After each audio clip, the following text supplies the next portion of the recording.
Jam. Bring us in. All right. We are live. Welcome, everybody, to tonight's episode of the Livewell, episode 28.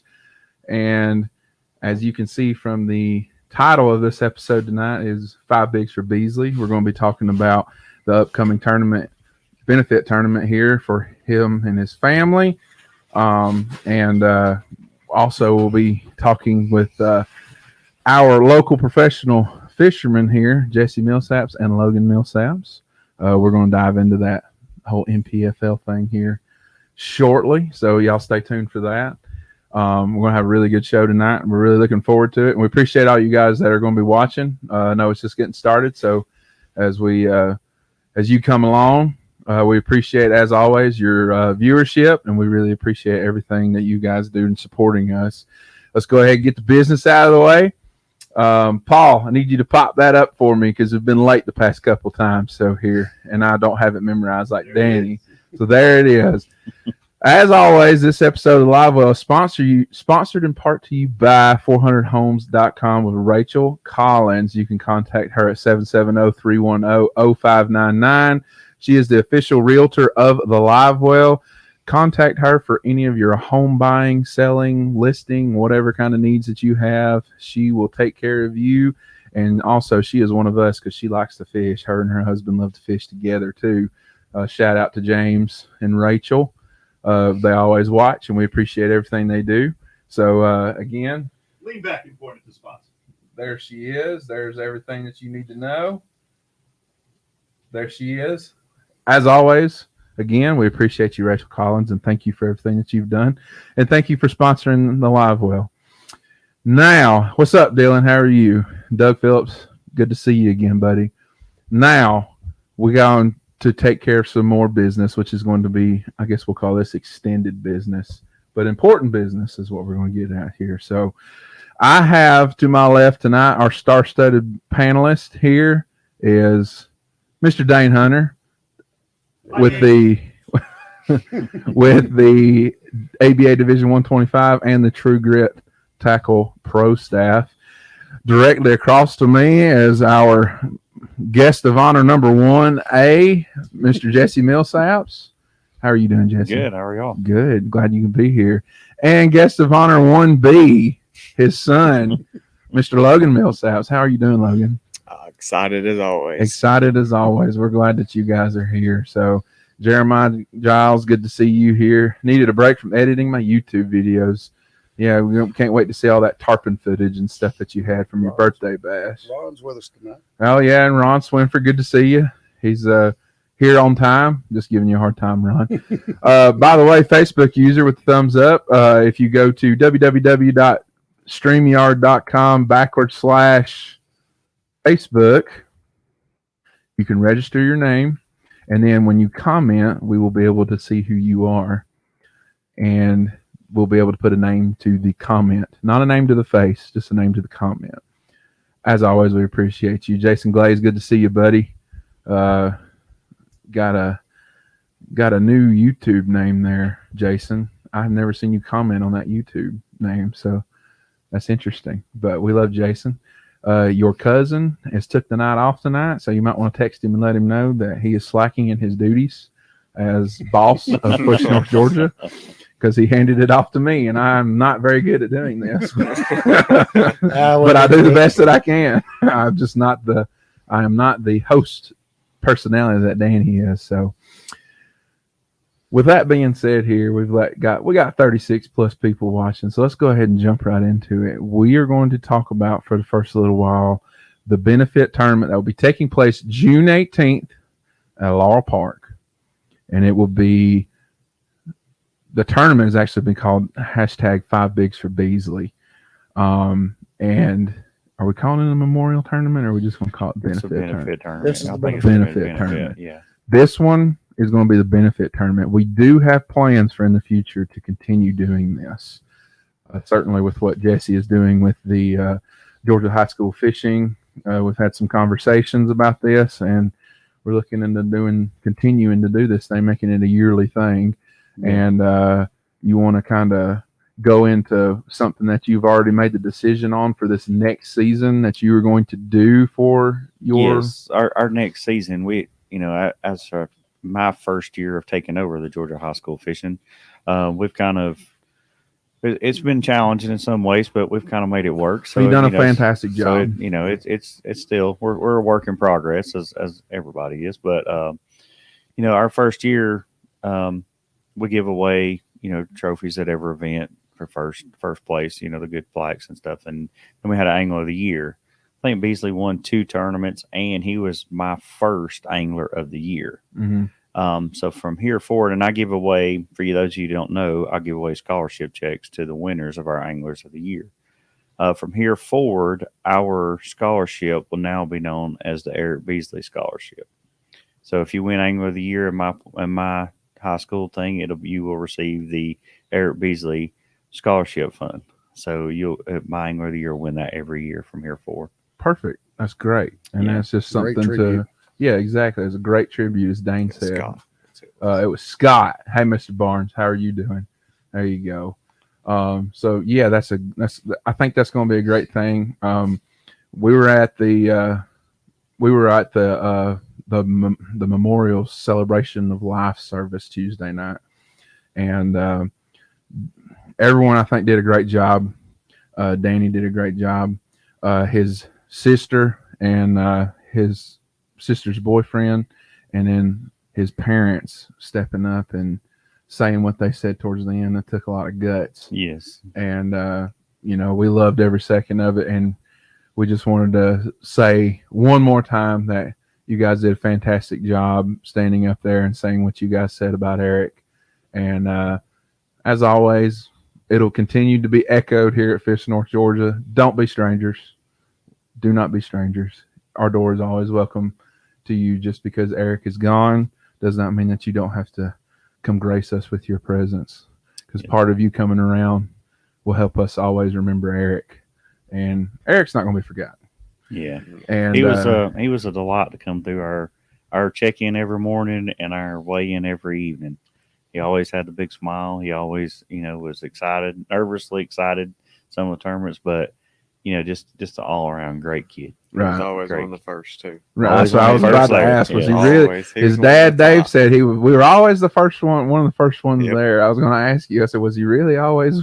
He was one of the first few that come through the line, and I can tell you, I always got there real early because the time we set up everything, we were there. But he was excited to go every time we put in the water. Hey, I think we all get excited. Yeah, absolutely. If you don't get excited about going fishing, not just tournament fishing, but just going fishing in general, you might need to find something else to do in your spare time. Yeah. Dylan Johnson's coming. Dylan Johnson. Yeah, Dylan Johnson. I see Beasley has joined us tonight. He is. We have a picture that was dropped off this morning by Dave and Don and Sydney. They all came by and dropped this picture off. And as promised last week, we have one of his hook shirts that he wore, and it is actually the exact same shirt that is in that picture right there. That picture was taken by Paul, and that was the last time before last Livewell that Eric was on. And that is a picture that was taken sitting right here where Dane is sitting, and Paul took that picture. We were fiddling with the mics. Right, y'all were fiddling with the mics, and you took a picture, and that picture right there pretty much sums up Beasley as a whole, as the person as he was. He was just a goofy individual. Did you see it? I did see so, it. Yeah. So it just sums up Beasley's whole personality in one picture. So I got his shirt over the Fish North Georgia sign for tonight. We're going to either get it framed, or we're going to find some way to hang it up on the wall along with his dugout hat that he always wore. Dugout hat, just can't figure out how to get it on the wall.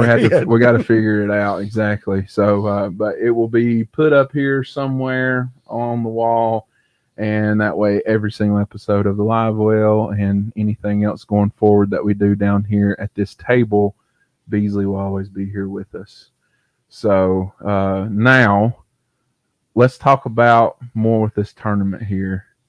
So we're going to give out some details on it because I know that's what probably a lot of people is going to be wanting to know some more information about it. Danny gave a little bit into it last night. Yes. But since basically the way that I'm going to say it is Jesse has stepped up and said I'm going to pretty much kind of run this thing.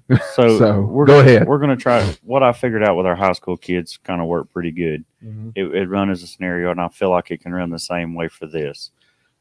Just to kind of let you guys know, we're going to run 2 divisions into one. Mm-hmm. We're going to have the high school division, which can consist of 1 boat captain and 2 high school anglers, which all 3 members can fish.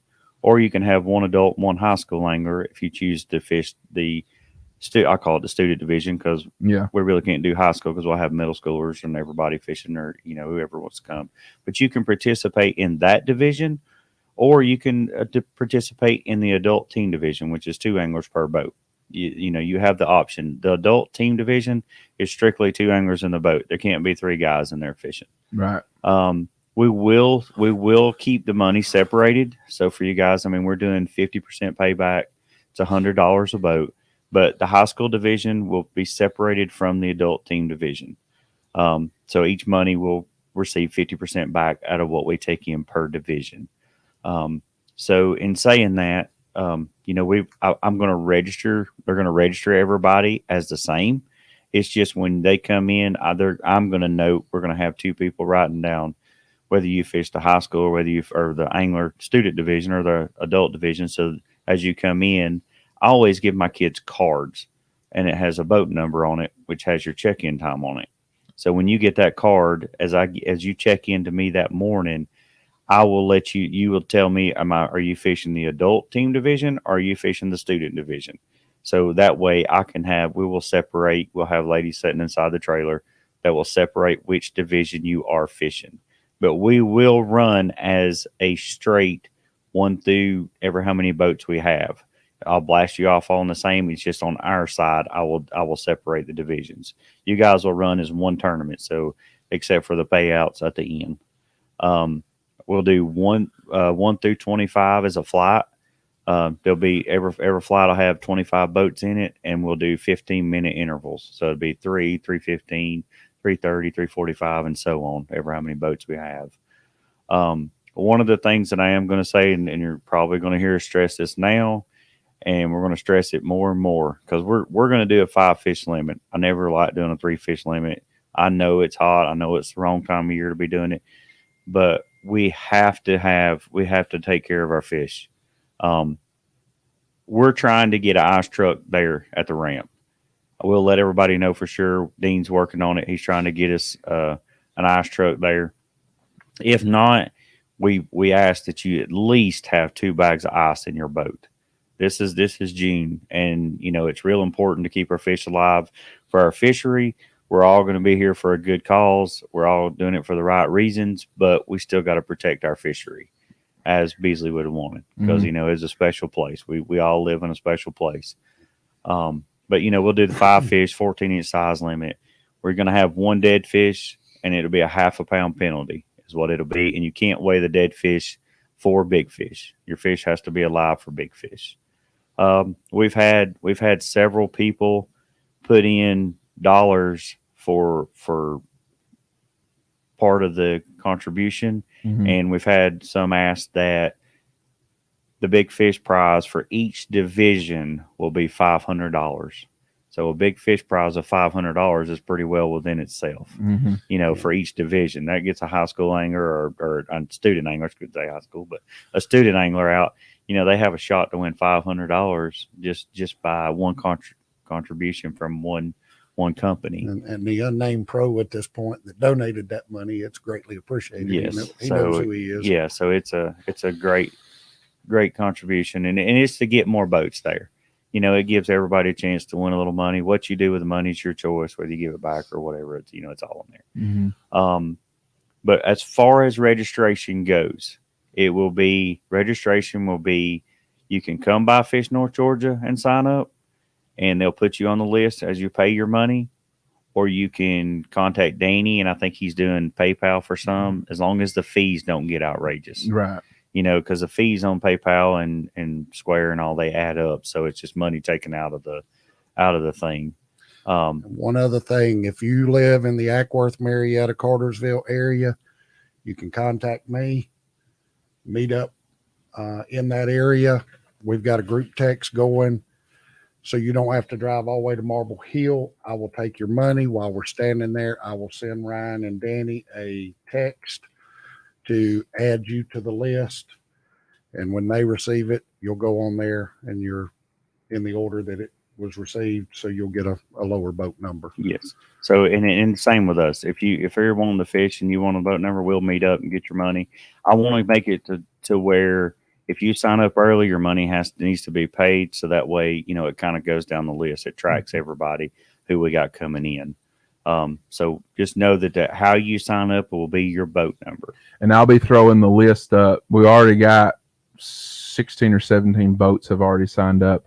I will be throwing the list up on the Fish North Georgia group page, as well as the Fish North Georgia page. Yes. And may talk to Scott since he's watching, might even get it updated on the Lake Lanier tournament page too.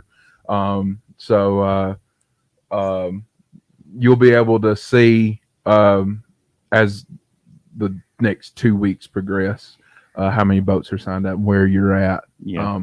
When you contact me and you like today, the handful that have contacted me to sign up, you tell me you're paying, or you have came to the store and you paid today.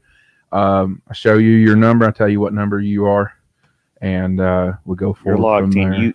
The thing is, you won't get your number till you check in that morning. Right. When you get there that morning, we'll have guys out tagging boats with flagging boats, checking live wells, and then you will come up to the trailer to receive your card. Yes. I have numerous, all the cards we need to make sure that when you get your card, it will have your boat number and your check-in time on that card. You'll just bring, as you come back in we'll blast off through the dock. As you come by the dock, I'm just going to ask that everybody, it's standard rules, guys, wear your life jacket, kill switches, anytime the big motor's running. We do as a insurance policy, we're going to have everybody, I'm going to need everybody that morning to sign a waiver and just to cover the basics of the insurance policy that we have. So as you come up to get your thing, just remember you got to come up, sign that waiver. We'll have them on clipboards, dozen clipboards, pens, papers, everything will be there. It's just simple. Sign the name, date it, hand it in as you pay your money. Put your phone number on it. Yes. And make sure that, guys, make sure somewhere on the paper you put your phone number, because even with the high school things I've learned, and I still got to make sure that everybody's safe and everybody comes in. If you leave early, it's a simple phone call. My number's on the back of the card. Hey, I'm leaving early. I'll drop the card by there. Whatever it is, just let there's 3 tournament directors. It's myself, Dane, and Danny. Let one of us know that you're coming in, so we know that you're safe. That's one of the things that I'd stress on my high school, because I had teams leave and not even tell me they were leaving, and I'm in the way in trying to figure out where this boat's at. So it's real important that you let me know that you're in, or let somebody know that you're in. Yeah. And at registration that morning, we're going to have different stations set up. First thing, get the liability. Yes. Fill it out, then move on. Let's not grab clipboards and We're going to have a flow. We'll have a flow set. It'll be under tents as you walk up. It's a pretty simple process. If my high school kids can do this, I can tell you guys will knock it out of the park. They were champs. Once they got my system down, they were great coming through the line. So it's a simple process of what it is. Yeah. Good to see Dawn. Sorry that I missed you this morning, but good to see you, Dawn. Thanks for watching as always. Scroll back up there for a real second, Paul, to Raymond Wood's comment. That's pretty neat right there. They went to the Georgia Bass Banquet and they had a table set up today honoring Eric. So that's what he said. Very cool. Yeah, that's very cool. Yeah, I think they're up there. Their tournament starts this week, the Georgia Bass Nation. So any high school teams, like I say, we're doing the 2 and 3 and allowing the boat captain fish in that division, because it was. I know how it is in June, sitting out there and it's hot. Sometimes boat captains want to fish, and this is a benefit, guys. Just to raise money for the family and for Eric's cause, and so it's more laid back. We're gonna allow things that we normally wouldn't allow as far as people fishing like that for the high school division or the student division. And that was one of the first things we said too when we throwed this thing and said, let's do this. We don't want to single out the high school teams. No, I want to. If they want to fish the adult side, which we've had some ask and some say, "Can I fish the adult side?" Absolutely. Yeah. The only thing I'm going to say is if you are under 18 and you are running the boat, you have to have your parents sign if you're fishing on the adult side, or if you're fishing if you're running the boat, Or boat captain. or a boat captain to sign if you're on the other side. So just make sure to know that as you come in.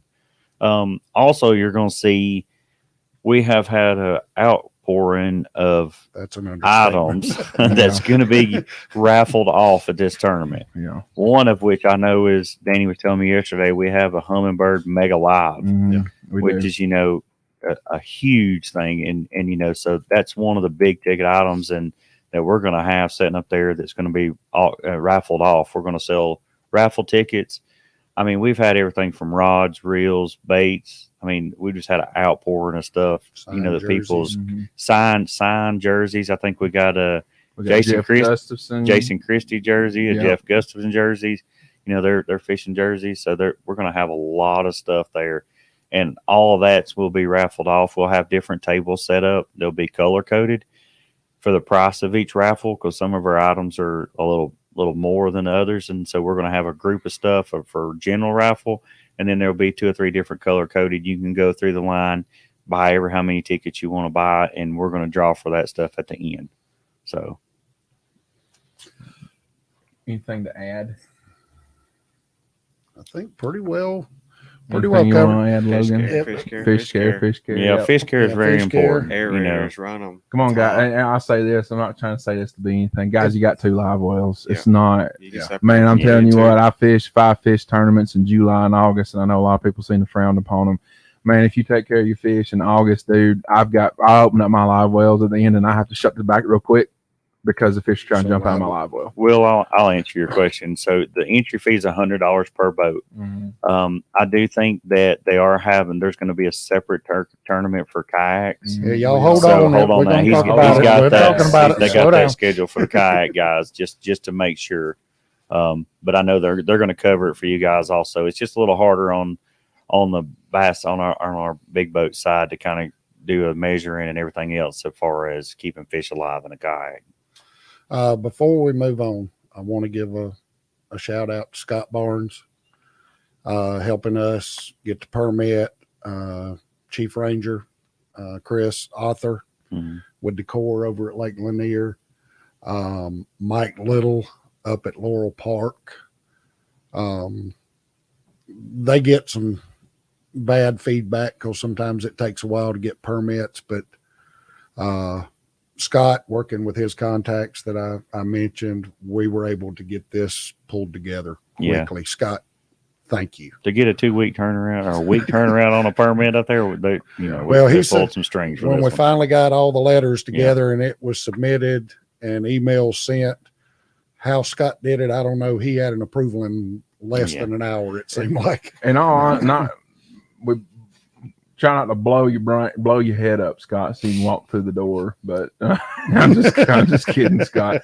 But in all seriousness, if you hadn't have come through and done this, and Jesse hadn't have come through with what he's been doing to set this up, guys, this tournament probably would have been taking place in like October. Yeah. I know a lot of the high school kids will be leaving on the 18th or 19th, and I've had several ask me if they could make a donation just without fishing. And absolutely, you can get in contact with Danny, myself, Dane, anybody. We'll let you know of how that needs to take place or what you need to do. You can drop it by the store here, whatever you guys need to do. But I mean, anything you can donate, prizes to give away. I mean, it's whatever you guys feel appropriate or what you can handle. All right, so I can get it pulled up here now. The kayak guys, Paul's got something tapped up right there. He just sent Nathan Skinner is graciously being the director for the kayak tournament. And he has a event page for the kayak tournament already up on Facebook. You can find it, or you can message him directly, and he can put you in the direction of where to go to sign up for the event. This event will be when, Paul, exactly? Do you know? End of the month. End of the month. You probably got the page up already. I think it runs for a week-ish. Okay, so Paul says that he's thinking it's running for about a week. Let me find it. Well, Paul's going to double check this, but I do know that Nathan Skinner is in charge. He's the one who's putting this together for the kayak guys. So But they should already, and I'll put this in 2 weeks, Justin Speed says. Yeah. I'll put it in better terms for the comment section. Mm-hmm. It's a Tourney X tournament. Those that are in the know what that means. They should already be able to find it on the Tourney X app just by searching Eric Beasley. Okay, so go ahead. All the details will be there in the app form. So go to the Tourney X app and just search Eric Beasley, and it should pop up. That's all you got to do. But let me stress to the kayak guys, come out and support the tournament on Lake Lanier. There might be a surprise or two in the raffles. Never know. There's a lot of stuff in the raffle that I can tell you. I know just what I've heard is like the outpouring is really, really great. He's got that opened up any public water across the southeast. Yeah. So I mean, if it gets traction, like that could go nuclear. That's more than Yeah. just, Well, I'm saying that one of the items that one of the sponsors is working on for the tournament at Lake Lanier, is it made of plastic? possibly. I will neither confirm nor deny. So just keep yourself in the loop. You guys will be announcing and confirming that when it's 100% set in stone here soon. So anything else that we want to hit on with this? We're going to be at the time. I'm going to try to be there around 4 a.m. It takes me roughly about 15 minutes to get the trailer set up, get everybody in working order of what to come in and check in or register in. Just be patient, guys. We'll get you out of there. I'm pretty quick, and that's my high school anglers. Pretty quick to get you out of there. And as you come back in, one thing I will stress, if you're off pad and idling back toward the dock, don't run the dock over. Just take your time. If we see that you're off pad, you're out there and there's a line to go back through the dock to check off is your card coming back through, just slow down, idle back through. We're not going to count you late as long as you're off pad and idling toward the dock. And the other thing I wanted to touch on that morning, once you get checked in, those of you that are fishing with partners, get the boat, put in the water, pull up to the dock, pick your partner up, and let's try to keep that dock as clear as possible. We've got so far quite a few boats signed up that it's going to be just one angler. So they're going to have to park, tie their boat up, go, park their truck, come back. So let's try to keep that dock clear. Once you get let's register, get the boat put in the water, and get off that dock so we don't clog up everything. I know everybody wants to tie up and do that and the other. Yeah. Let's try to keep that. And guys, for those of you guys who are going to be fishing a solo, there is zero shame whatsoever in asking somebody for help. So, hey, will you dump me real quick?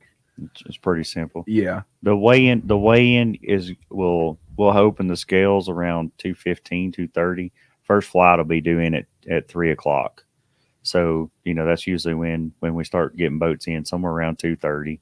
And I can tell you, it usually fills up pretty quick. Yeah. Just in my high school tournaments, there's a lot of people usually come out and watch weigh in, so which is really good. And we like to see it to pack that place with boats and with people coming to watch. Yeah. And after you weigh in, get back up there, get you some raffle tickets, stick around. Like we've said, there's going to be a lot of stuff. Mm-hmm. It's going to be well Giving worth away. it. It's going to be well worth staying. Yeah. So for sure. Anything else on this? We want to make sure we're going to be talking about this again as every single. You can do the raffle. You can do Yeah. the raffle all day, Justin. We'll have usually there's somebody there at Laurel Park where we weigh in. There's somebody around there, so I mean, I usually keep it open during that time. If somebody wants to come up and buy raffle tickets, somebody will be there. Did we confirm that? Did we confirm we were going to do that? We're not going to say nothing about that yet. I don't have a problem with it. Jesse said he didn't have a problem with it. Yeah. Wait. With what? He's offered it, if somebody wants to do it, but Say it or no. I don't mind. It's up to you guys. Jeff Nails offered that to help raise more money, being he's not guiding at the moment, but he's going to fish our tournament. Yes. I think he's offered that he will do this on his pages just to kind of keep things separated so he can kind of control or see all the stuff versus one of us trying to keep up with everything else. Jeff, if you're doing this, just let everybody know. But I think he's going to raffle off his back seat to allow somebody to get in his boat with him that maybe not have a boat, maybe just want to go fishing. I think he's going to try to raffle off his back seat out of his boat to take somebody out. It's not really a guy trip. He's just letting somebody come tag along for today to raise money more for the family. So yeah, exactly. So we'll get some more. We'll have some more details. He'll give some more details on that, but I know he threw the ideal around. So, and we appreciate that because that'll raise more money. It will. He's covered the entry fee, I think. Yeah, you don't have to worry about the There's entry no fee. entry fee involved. I think he's going to let you bid on fishing out of the back of his boat. Yep. That's what he's doing. So, to get somebody else some more to raise more money. Or somebody who may not have a partner. Yes. Or have the ability to have someone with a boat to fish that may want to fish. So, yeah, we got the outreach for all this stuff has just been, if I say phenomenal, it's an understatement. I mean, it doesn't do justice with how much support and how much just outreach of love and everything that we've had for this whole event, and then for everything else that's going to be involved and everything else the week before last, when we got the sad news that Eric had passed away. So, as always, he'll never be forgotten, and he'll always be here with us. So, yeah. And we will have hashtag 5 bigs for Beasley decals for sale. If we run out of them, whatever, you'll be able to order those here at the store, and we'll get them to you. But and that is about the hashtag too. I'm not going to take credit for it, but I kind of said it kind of first a little bit. But Logan had on his. You taking credit around? No, I hate taking credit for stuff. Come on, Ryan. But I appreciate to get tired. But the first thing that popped in my mind on this was after that last Tuesday, not this past Tuesday, but the last Tuesday night when we went fishing for Eric that Tuesday night out on Lanier for a couple hours live. And, Mr. Kurt Wehunt put up that picture that he took on the YouTube video of me setting a hook on one of them fish that I caught, and with the sun and the clouds behind it and stuff. And the first thing that popped in my mind was Eric's always talking about, it's trying to get 5 bigs. That's all I ever want. So I just kind of said hashtag 5 bigs for Beasley. Well, y'all had y'all's NPFL event, and was it the first day or the second day one? I can't remember, but Logan put a picture up, and he had at the end a hashtag 5 bigs for Beasley. And I know a bunch of other people have been saying it, and that's pretty much the name of all this. And we're just going to keep it rolling. And so anytime at all you ever go fishing, you fish a tournament, go fun fishing whatsoever, and you post pictures on the group page, which we of course encourage, use that hashtag 5 bigs for Beasley. It's just something to always remember him by. So with that being said, though, I think we've probably covered everything. More details will be coming more details out. will be available. And as you see, like on all the raffles and stuff like that, and I'm going to say this because I say it during our tournaments in high school, all these companies and all these people that do these donations and stuff, a lot of them are locally around here from Canton, coming all around. We're from our support these guys because they're the ones that supporting all the stuff that we do. you know, it's a lot of the raffles and stuff wouldn't be possible without their help. And, you know, I know Jamie down at the dugout, you Yes. guys, and Tim Hawkins has already said, you know, he hadn't reached out to Dylan yet, but I'll get with Dylan at Oakwood. I'm sure he will. He's No always doubt been about him. there. So, I mean, all these companies and anything you see, the For Her apparel, I know Jennifer's already a donation. She's doing the donation prize pack. Georgia Blade. I talked with Abu- Mike and Pam today. I said they're whatever we need. The guys at Berkeley and Abby Garcia, I know they're sending this stuff. And I think we Scott got Barnes Spro, and his company. Yamagatsu, we got Scott Barnes' company. I mean, there's just a long laundry list of these people, but don't let that go unnoticed because I mean they're the ones that help step up to and help make all this possible. Yeah. It's not just us guys running it. Where did you eat last night? I was at Buffalo's last night, and Buffalo's in Canton. We're getting some gift cards to give away from there. There you go. Hey, all they can say is no, so I figured that out.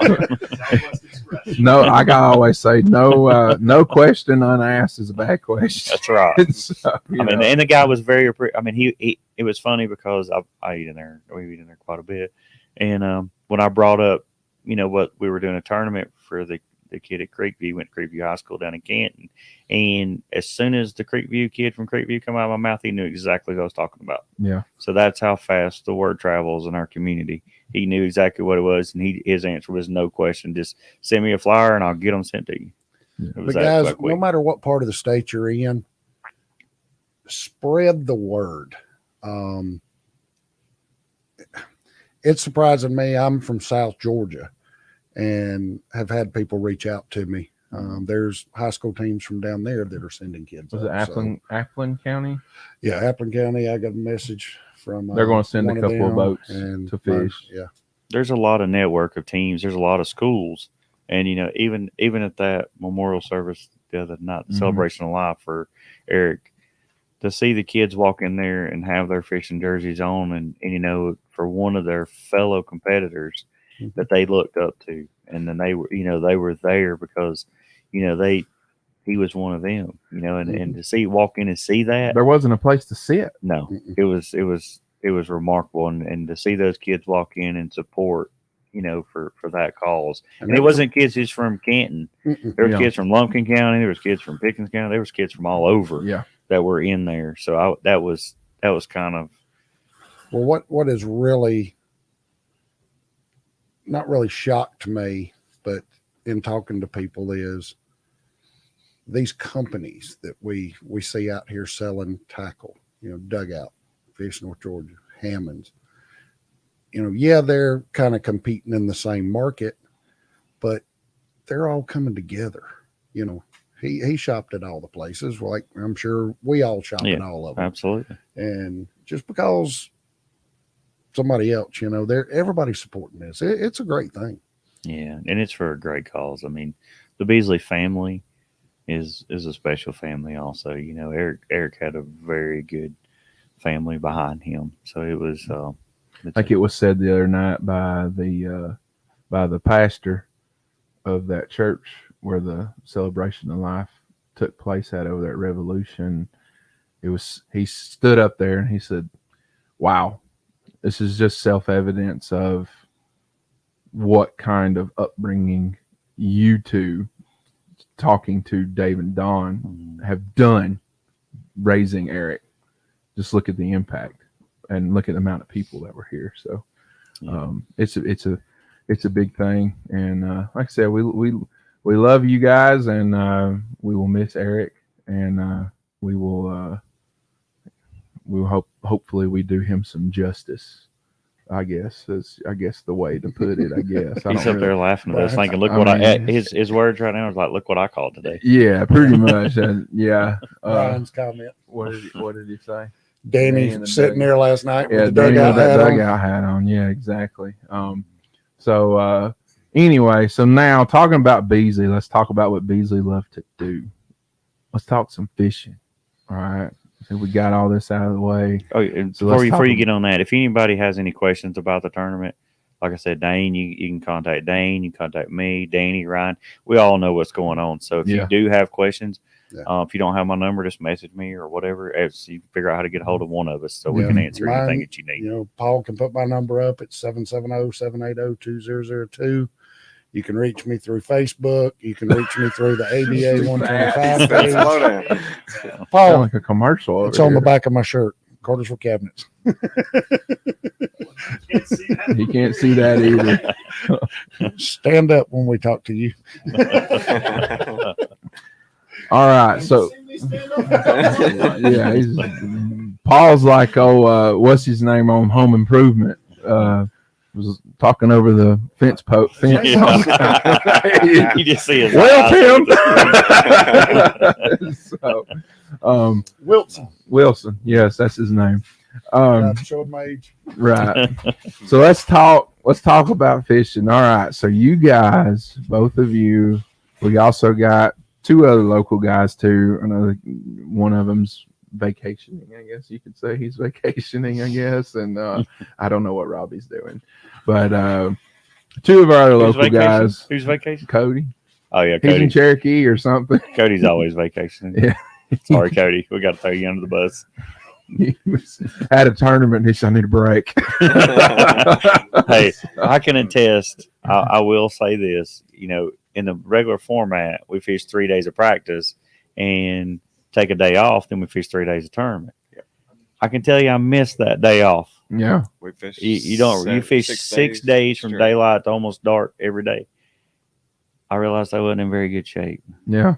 and I realized I could go to sleep really quick when my head hit the pillow. I say it all the time. I don't know how y'all do it because I fished like tough. 3 days in a row, and on the end of that second day, I'm like, I don't really want to go out tomorrow because I'm like exhausted. You're exhausted till you get started, and once you get started, you just forget about it. Well, yeah, that's Yeah, true. then That it is starts true. raining. I think it only, how many days did it not rain? One day it didn't rain out One there. day. Didn't rain. What's for? That's rough. Yeah. So y'all are halfway through the season so far. 3 events fished. Mhm. I'm not going to try to cut your legs off from out underneath Oh, you can. It's good. But we do have. As Bradley Hallman told me, Logan was kicking my ass. So Just to say. to Logan, what we want to say, we do have Mr. currently 6th place in the Progressive AOI and the NPFL in Logan here with us tonight. Same thing can be said last year. It's funny how last year in the first season, you were up there inside the top 10 there for a little while. Mhm. Now here we are. Logan's inside the top 10. It's, kind of a little bit like what we talked about. We had that show back before the beginning of the year where we talked a little bit about that father-son little rivalry. So far, I think it's going to be self-evident in saying right now, Jesse, that Logan is kicking your ass right now on the trail. I got the higher finish. Hey, my finish was higher than his. I do got one higher. He's got one higher. I got one higher finish than him. Well, that's true. That is true. So- But as far as the consistency is going, Logan's been doing a little bit better than you. Yeah, we don't. We get the same thing when we're out there. It's rival, but it's really not that way. Yeah. You'd be amazed at how much we actually talk. Yeah. Yeah, because it Y- works. Y'all said that the other day when y'all come up there because y'all were talking about it during the tournament and during practice and stuff. Yeah. And I think that's pretty cool how y'all guys are at the end of the day, y'all see, and then you got the instance where Bradley Hallman comes up to you in the middle of the tournament and it was like, I ain't gonna try to bust you or anything, but and he said what he said to you. It kind of gets a little bit of the rivalry and the heat going between you guys. And I know it's not just between you two. I know out of all 4 of y'all that travel together, you, Logan, Cody, and Robbie, I know it's always We got William too. William travels. Well, yeah. William travels with us too. So we got 5 that travel together. yeah. One thing we just we talk about fishing. We don't really talk about spots. Yeah. Patterns. We talk about patterns more, which We all really trying to works for all of us. finish Right. higher than each Yeah. other. Yeah. And it works out for everybody. I think at Hartwell, the second tournament, we all 5 of us got a check. Yeah. And I think this last tournament, 3 out of the 5 got a check. The first one, it was a 1-day shootout. It wasn't. We're not even going to talk about that one, but it wasn't Right. really a tournament. But the last 2, and it works. I think I know? won't it forget does. that one. Yeah. Yeah, it works. When you try to compete at that level, it's hard to do it on your own. Like Watts Bar, I've only been there an hour, literally 1 hour before the event happened, and to break down that lake in 3 days, it's You're never going to do it. It's You're- 60 it's not miles gonna- long. yeah, it's not 60 gonna or 80 happen. miles long. Yeah. So putting your heads together, that's really the only way to do it. Really, Right. And if you watch, take Scott Martin's YouTube channel, for example, for those of you guys who may watch it. Take it, for example. He runs with Scott Canterbury and Matt Airy. Mm-hmm. And if you watch some of those shows where they're leading up to the practice and stuff like that, they throw each other a little bit dog biscuits here and there and stuff, I will say this. I will say that I've had a couple guys that I know that's jumped in this year, and they're like, this fishing this 3-day format, it's one thing to go catch them one day. It's another thing to go catch them 2 days, but do it 3 days in a row. Yeah. 3 days. in a Learn row. what that's like. If Yeah. you take in the chance of what that's like. It's a total different ball game. Yeah, it is. It's And- totally different than a Yes. one-day tournament where if you It's not find even them, the same. you can just sit there and wail on them until you quit. But in a 3-day scenario, it's like you got to sit there and catch a few and make the decision mentally right there. Say, well, I got 5. Maybe I go do something different because I know I can come back here again tomorrow and put 5 more in the boat because I'm also going to need them that's what I had again to do 2 days later. That's where you really learn how to pattern fish instead of spot fish. Yeah, I You mean, you have to learn how to pattern when you're fishing 3 days. yeah, Because if you don't, it's not. I mean, you got the occasional sight fishing thing like what's that's a like Hartwell, but Yeah. you had to find new fish every day. I did. Yeah. And it wasn't like we could pull up and know that they were there. Maybe the first day, maybe part of the second day, but after that, you went looking for new. yeah. And so it's a challenge. And I think too, I'm not going I say this about all of y'all too, specifically y'all two, being that y'all kind of cut your teeth on Lanier. Lanier is one of those fisheries where when you go today, or we'll say you go tomorrow and you find fish, Saturday, you may go to that exact same spot again where you found them and they may be gone. Mhm. And that's the one thing about like Lanier, for example, to where it makes you have to keep moving and keep covering water as much as you can rather than sit there and just soak a spot. I know y'all have some of the best, technology that y'all got on y'all's boats and stuff to help y'all from, you have active target, active target. Yeah. I don't know what Cody has and He's Robbie got has. Panoptics. Got He's got Panoptics, Garmin's. But If you're going to fish at the level we're fishing, you have to have that now yeah, You'd be behind because the eight you'll ball be if you behind if you don't. yeah, There's so much out there now that with technology, and I'm going to say this: my units are not. I got one live unit. My others are carbons, hmm so it's not. I'm not saying you have to have the best of the best to No. compete. I'm saying you got to have. I mean, if you're certain lakes, certain times, you're going to need certain things, and it don't play everywhere, right, but it does help. The biggest contribution that I can say that I have that helps me more than anything is the Lowrance C map. yeah. That new C map, unbelievable. And that's the Yes. one thing too, that no matter what you do, if you don't have any kind of CMAP or what is it that Humminbird has? Lake Master. Lake Master. If you don't have either Lowrance CMAP or Lake Master from Humminbird, you're putting yourself, when you go to an off lake somewhere that you don't fish normally, you're already starting behind the 8 ball because having that technology with that mapping and your contour lines, you already said, well, the fish should be hanging around some points right now based upon the time of the year. Well, you can kind of, if you pull up to like a long taper point and catch some fish, we said, well, look at your mapping and say, well, let's go find some more long taper points. You can just pinpoint it. Exactly. So that's all good things. So That's a good question. That is a good Tipple. question. how hard is it to keep from fishing from memory spots on those types of tournaments? Both of you guys So answer that. So I'm going to answer it because very seldom do we go the same place. Like Right. last year, I think we went to Pickwick, which I've only been to Pickwick a handful of times before, different times a year. But like Eufaula was a total different lake. So, Yeah. it's hard, especially like at Hartwell. There was places at Hartwell that I was like, man, I gotta go find this herring spawn because I know this is gonna be the deal. Yeah. Well, it was one of the days, and then the fish left, so I had to abandon that whole pattern.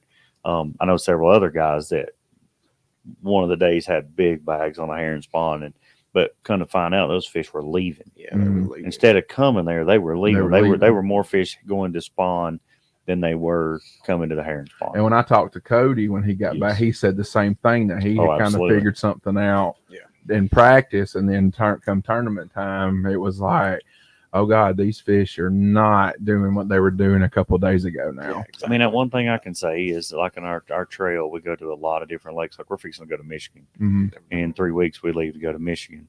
Never been to Michigan. Been to Wisconsin. Never been to Michigan. And it's a great lakes for fishing in Saginaw Bay Okay. for the first one. And and it's total different water. It's going to be a total different experience. I've been to lakes, last year and then some this year, and it's so fishing on history, you don't get to do that a lot. You're trying to find new stuff all the time. Yeah. Problem with fishing on history is a lot of times I catch myself doing it on Lanier all the time. I've got 1 million waypoints on there. You start fishing too fast. That's because You you know. got all my waypoints. Yeah, he's just jealous. But anyways, you start fishing too fast. That's a big thing for me. I've noticed this year, making myself slow down and actually just fish, thinking that, you got 8 hours to get 5 bites, sometimes longer. That's the mentality I got to have. I've been trying to get 1 to 2 fish an hour. If I can do that, then that's how I've been staying pretty consistent. Okay. Yeah. Comments on the very important message? No, I was making a comment to Dane privately, and Paul. So, let's see. Contour mapping on off lakes is a must, especially on Chickamauga.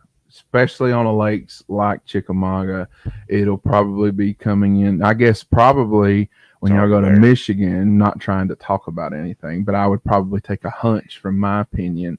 Y'all probably have a lot of seat time the first day Yeah. of It just practice when depends y'all on- go to Michigan, because there's going to be so much structure and See, there's so that's- much That's water. like Watts Bar. I've never been to Watts Bar. Logan only spent an hour on Watts Yeah, Bar. an hour. So when we showed up to Watts Bar, we were kind of clueless. You put your boat in the water and you're like, okay, which way's the boat? Where are we even taking off from? Yeah. So you find a boat ramp and you take off from there. And the hardest thing you can do is trying to figure out, are the fish leaving? Or are they going somewhere? Yeah. And obviously, if they're leaving, if you're trying to find them where they're going. And Logan figured that out. Yeah. I think he figured it out a little faster than I did, which was really good, which is why his finish was a little better. But I think if you can figure, that's one of the biggest things on any of the lakes is figuring out what the fish are doing and where they're going. So let's talk about this last event. How Logan finished. I'll let Logan start this one off because he had a higher finish than you. Mhm. How did you? What was your main? What was pattern 1? What was pattern 2? What was your two main things kind of that helped you put your limit in the boat? Well, I mean, the first thing, obviously is preparation for the tournament. Obviously we got the date of when we're going. I knew it was a Tennessee River establishment. Mhm. It's I've got a little bit of experience there. So I'm already thinking, I'm going to go offshore. All right. Yeah. Well, when you say offshore Tennessee River, we're thinking ledges, stuff like that. The problem with that is when you get to a lake that's 60 miles long, the chances of me actually finding that, mega school in 3 days is very slim to none, especially on a lake I don't know. So I backed up to where I thought the fish would be, which was brush piles. I mean, it's very underrated on the Tennessee River, but I mean, it's just like Lanier. They get there, and luckily the spawn was a little bit delayed.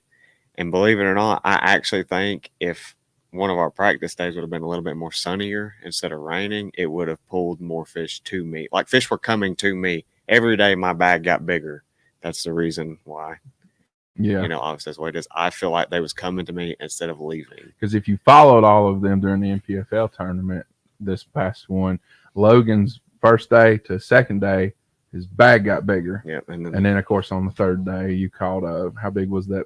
512, 512. 514 something. Yeah. So you were you had pretty much put yourself in the position with the decisions that you had made to try to be as successful as you could. Right, exactly. If you would have had a fourth day, Mhm.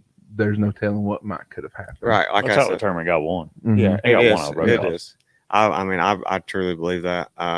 Like I said, each day, I was getting better quality bites throughout the day, and now I say that, but every day I also had my limit before, I don't know, 11:30, Yeah. 12 o'clock. Yeah. I don't even remember. Yeah, I he mean, come by me and said, "You got a limit?" I said, "No, I got 2."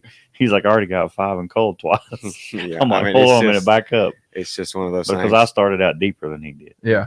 and I feel like, I caught a ton of fish out there. There was a lot of fish. Watts Bar's got a lot of fish in it, but a Yes. lot of them, the 15-inch size limit makes it kind of hard. Yeah. It is. So where Logan kind of stopped a little short of the deeper stuff. I was fishing that 15 to 20 road beds, humps, saddles out there, and the fish were coming there, but they were stopping before they got to me. Right. I still caught a good limit the first day, but I felt like they were still delayed. There wasn't enough. That's the reason why I struggled the second day. Do you think they might have moved on to there now at this point in Yeah, time? they're getting there. Yeah. Yeah, For they're sure going by there. now. Water think temperature's finally getting up. One of the last days of practice, I was up the river and I called Logan and Robbie, and I was like, "You're not gonna believe this."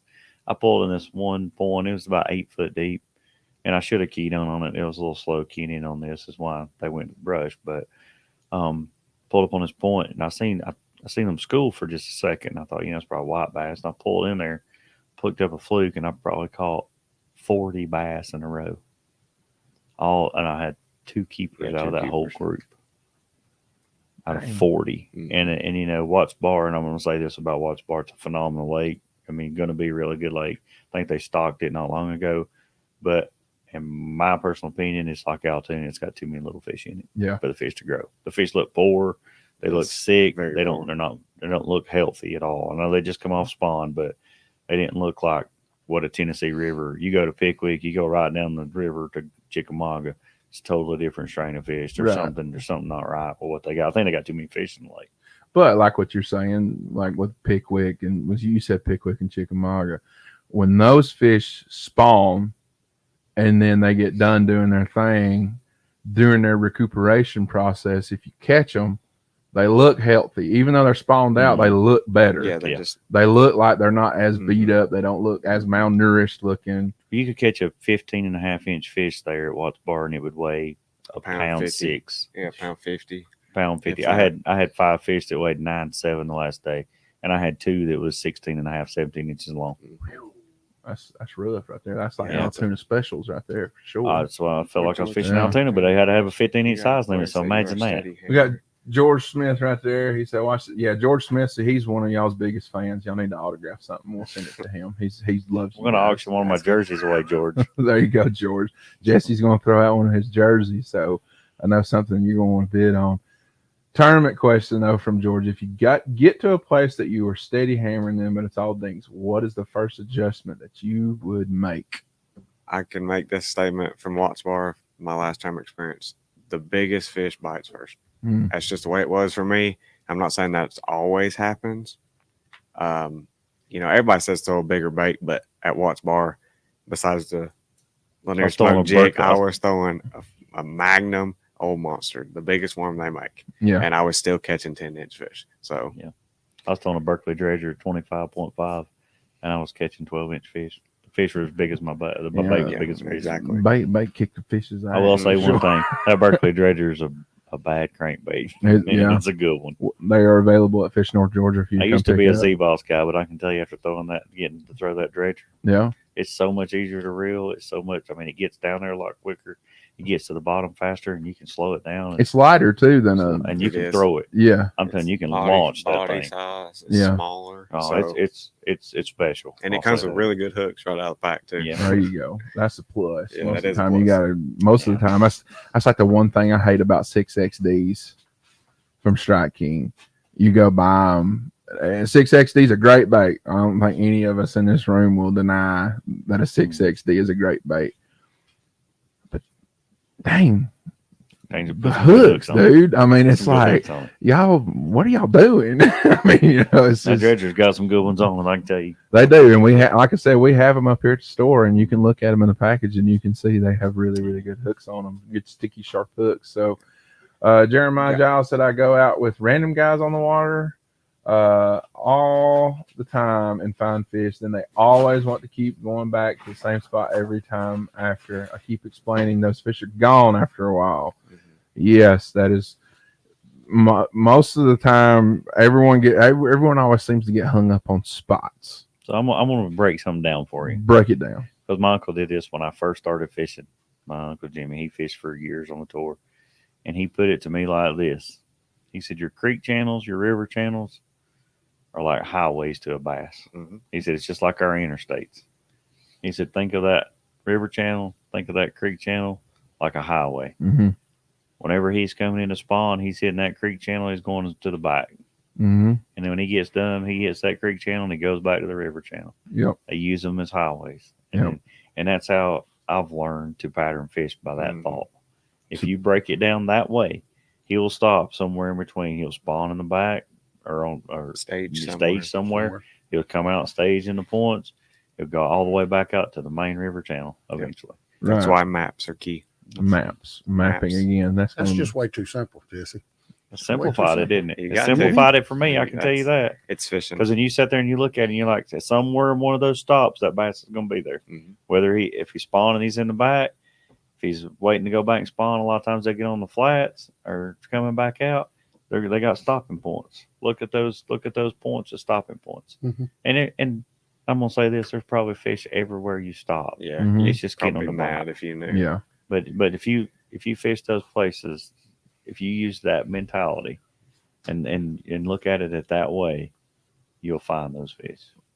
Because in the summertime they're gonna go to current. They gotta have current. They gotta have auction. Mm-hmm. Most auction's gonna be on that river channel, somewhere close to that channel swing, whether it be on the main lake out on that swing, or you can vice versa look at that. Where's our next current at in the summertime? The back of a creek. There's creeks coming in. Mm-hmm. It's got current. It's got more oxygen. Rivers got more current. Got more oxygen. In the If you wintertime. apply that philosophy to where y'all caught fish on Tuesday, makes a whole lot of sense. What are you getting at? You stumbled on a pattern. I stumbled on a looking pattern. I stumbled on a pattern. Let me tell you But something. I've told my high school, every high school kid I've had in my boats ask me how that works, and that's how I explained it to them. When I first, like I said, Jimmy told it to me when I was first starting these fish his whole life. Mm-hmm. You know, and made a lot of money fishing, and that's how he broke It's simple, it down. but if I think how I fish, it If you think falls right into that simple and if statement. you do this, if you catch them in one position in one creek, or if say they're out on the main lake or they're halfway back, chances are you're going to be able to go to the next one right down and do the same thing. Yeah. That's pattern fishing. That's kind of like what Logan did. He figured out they was on the main lake brush, and when they get to the main lake brush, he was on a stopping point before they got to where I was fishing. Yep. And that's how they caught them. I probably had 60 piles found. That's With some fish good in 'em. info. I just give up, Yeah. just so y'all know. A lot of people, but we, it's we helping refer people. to I that don't around care. here as juice. Yeah. That's juice. That's good Yeah. juice. We and that's good that you said that though, in all seriousness, because I'll use George as an example. He was headed to Oconee a couple weeks ago, and he come up here and he was asking me questions about Oconee.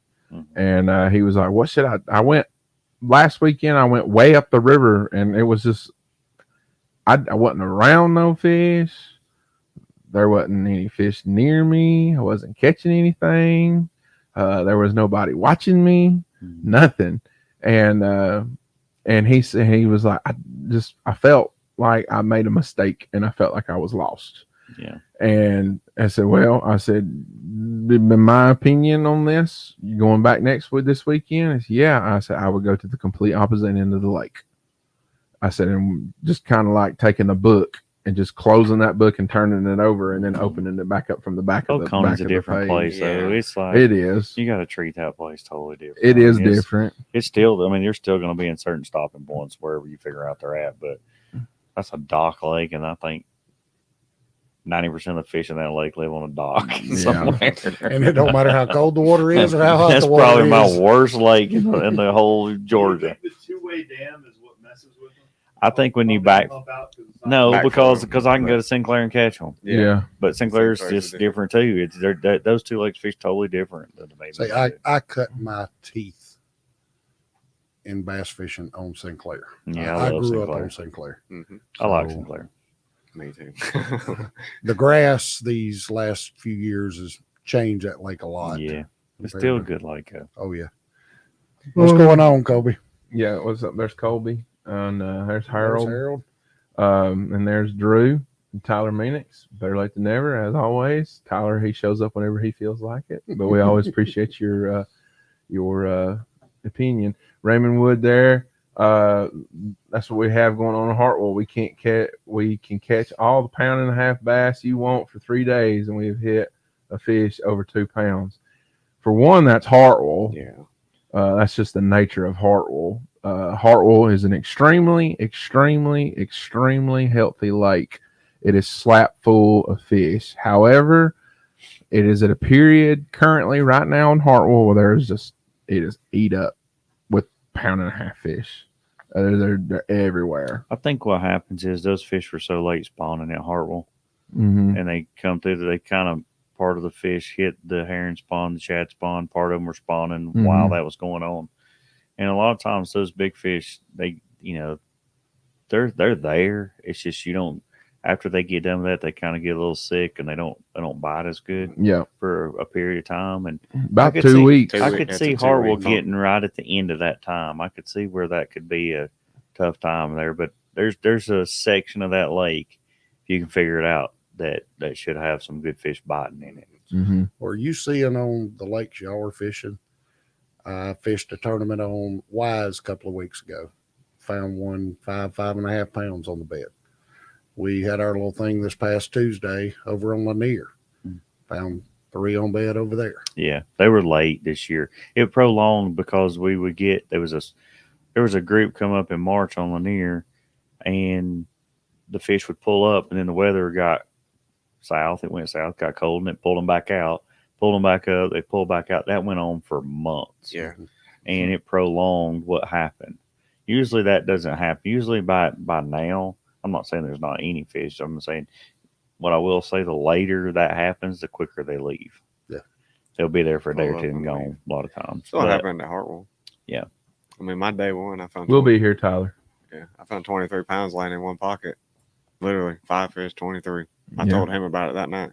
First day of tournament, I went back. Every one of them was gone. Mm-hmm. All right, I'm going to Yeah, ask a specific question. I don't know how much you fished Alatoona. a lot. Okay.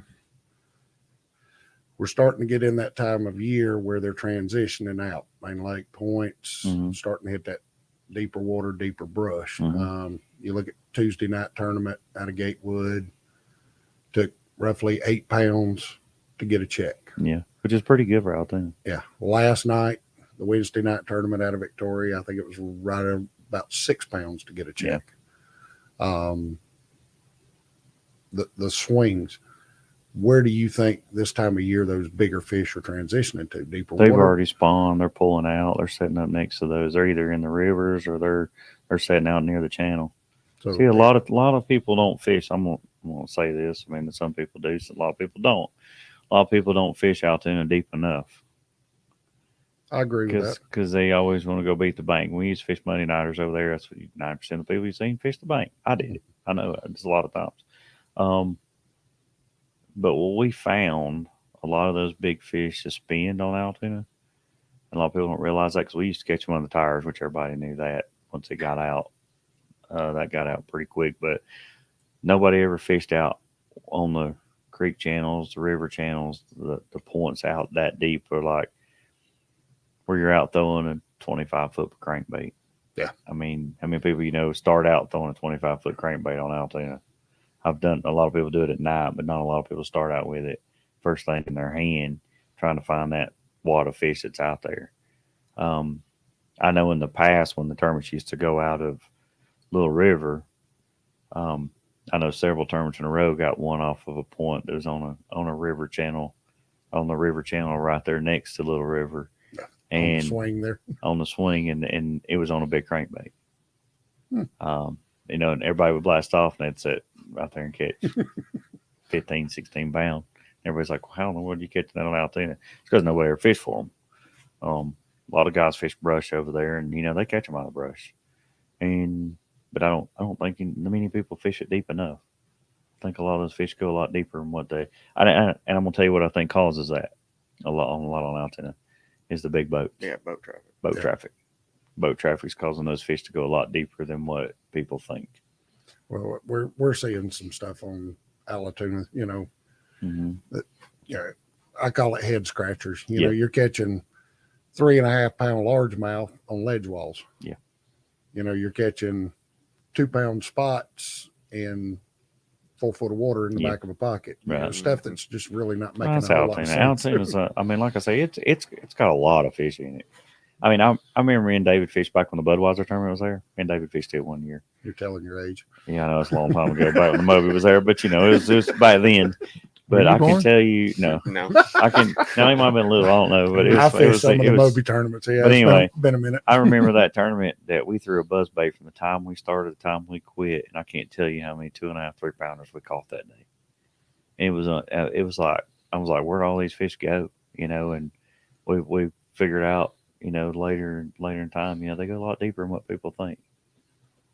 So, but that day we caught them on a buzzbait, and we had a phenomenal day, and we had a good time. It's not often I get to pick a pro's brain, so I don't especially- fish over there none anymore. Yeah, Last time I haven't fished there. Altoona, I think, let's see, Tyler taught me into going. Yeah. My oldest It's boy been a taught me into while. going. He'd been over there fishing, and he's like, I found this pocket. It was right after it was. Matter of fact, there's still some on bed, not many, but they just had come off, and the bait had pulled in this one pocket. And he's like, I was over there fishing. I took a fluke, and he said, I just wore them out. And I was like, really? And he said, I think we can win. I was like, Tyler, you're talking 8, 9 pound, is going to probably win. Well, hey, I said, we'll go. I thought if you don't go, because he don't get to fish very much. So we took off and went.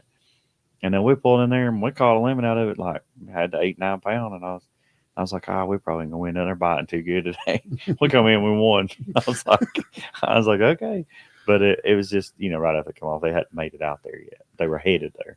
Yeah. Well, I told you earlier, last year during the heat of the summer, fishing the Tuesday nights, we had 2 weeks in a row that if you added both catches together, wouldn't add up to 10 pounds, and we made the money both weeks. Yeah, and it's funny because when you go there and they're on bed, and you see a lot of good fish at Altoona. There's a lot of good fish when they pull up spawn at Altoona. I've seen them. I mean, you go over there, and I mean, there's some big fish in Altoona. I'm not saying there's a ton of them, but there's a lot of good fish in Altoona. But I think the boat traffic and the fish having to go deeper and suspend, which we all know suspended fish is the hardest fish to catch, except for a Lanier, because it's different. What you learn at Lanier, you just don't take it anywhere. Don't take it You anywhere don't take it else. anywhere else you go. Well, you're talking about boat traffic. I read a thing last year that Lanier is the most visited lake Mhm. in Georgia, but per acre, Alatoona has more visitors per acre than I made the what Lanier mistake does. in going over there one 4th of July to watch fireworks. I'll never do that again. Mhm. Yeah, you get up there around the yacht club, never it get again. exciting on the 4th. Never again. But if you want to have fun, you can always go to the boat ramp and watch people back Yeah, up on that's- the 4th. that's That's different. entertaining. But Yeah, different for sure. conversation. Yeah, and that's just Cottage one. industry for those in the know. Yeah, there you go. So see, we're dropping a little bit of juice here on Altoona for y'all Altoona boys tonight. So, hey, But what I'll say though to convert that, because I grew up fishing Altoona, West Point, those places. It's taught me a lot traveling all over the country, because it makes you look at each lake. Fish is different, because what you learn at Lanier, you don't fish. I mean, if it's not a herring lake, very seldom are you going to use those same tactics anywhere else. no, Your herring lakes, of course, but like Altoona, fish is totally different than for sure the Lanier. Well, see, I struggled on Lanier up until this year Mhm.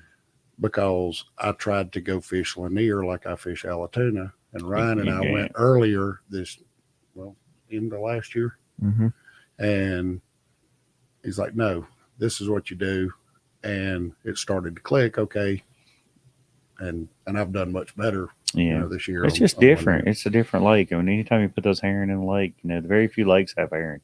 You got you got Lanier, Lanier, Hartwell, Hartwell, Clarksville, Tyler. Murray.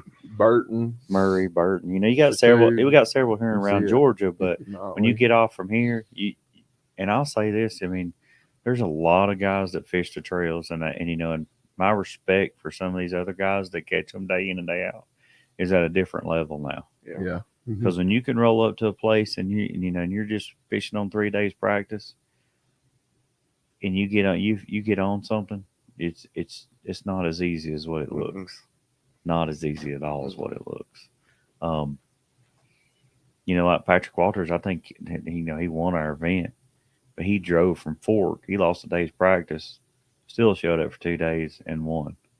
So I mean, that's and everybody's like, I shouldn't be fishing, but you know, I look at it as I like the the guy fishes competition. for a living. The guy To be fishes honest every day, you know, and that's I respect him, man. Hey, you can roll in with 2 days in practice and beat some of the guys we fish with. My hat's off to you, buddy. y'all, the guys that y'all fish against, they're no chumps. No, Oh no, no. All their gonna catch their respected lakes that they live on, they're the guys that if they show up to go fish a club tournament or not a club tournament, like a pot tournament on their respected lakes that they fish, Yeah. it's like, oh God, There's it's some like, hammers. it's like Yeah. it's like putting the guy that you know, if you come, you're putting guys from all over the country together. I will say this though, Jimmy told me this when I first started fishing too. When I first really started professional fishing, he said you'll find that when you go, it's a little easier than fishing your pot Locals. tournament at your local tournament. yeah, And I said, how's that? He said, because you got 4 or 5 guys maybe from that area. He said that know a little bit about the lake and maybe don't fish it all the time because they're traveling all everywhere. He said where everybody else is coming just like you, they're maybe never seen a lake before. So it kind of equals out. It makes it where it's a little different. Watts Bar, I'm gonna throw this up. We always do our judgment on what it's going to take to get a check. Yeah. We said, what did we say, 10 pounds a day? No, we said 8 to 9. Yeah, we said 8 to 9 to start out with. Believe it or not, day one, I was in 38th place. The last check with almost 10 pounds, right at 10 pounds, 9 3/4 something. Day two, it actually went up instead of down. yeah. We did the math Which is and it a went shocker up. Yeah, for that us. usually don't happen a whole lot, but it did. It went up instead of down. Yeah, because normally on most all these lakes, normally the first day everyone just waylays the piss out of them, and then come day two, it's like you got some guys that may catch 4, and it's like, man, but they had a good day the day before, and then they had 17 pounds the first day, and then they got 11 the next, and then the third and final they have 9. Yeah. You know, so Didn't I will say your this. weights go up almost 2 pounds per day? I'm right at it, yeah, give or take. I had 9 3/4, 10 pounds, almost 12, or right at 12, 9, or 11, 13, and then right at 14.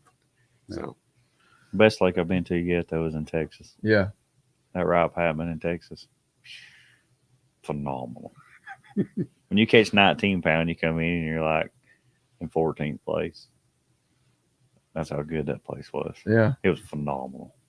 If you like throwing a swim jig or you like flipping bushes, go to Rob Patman in Texas. laying everywhere on there. You can throw a swim jig and you can watch them come out of 3 foot and just annihilate it.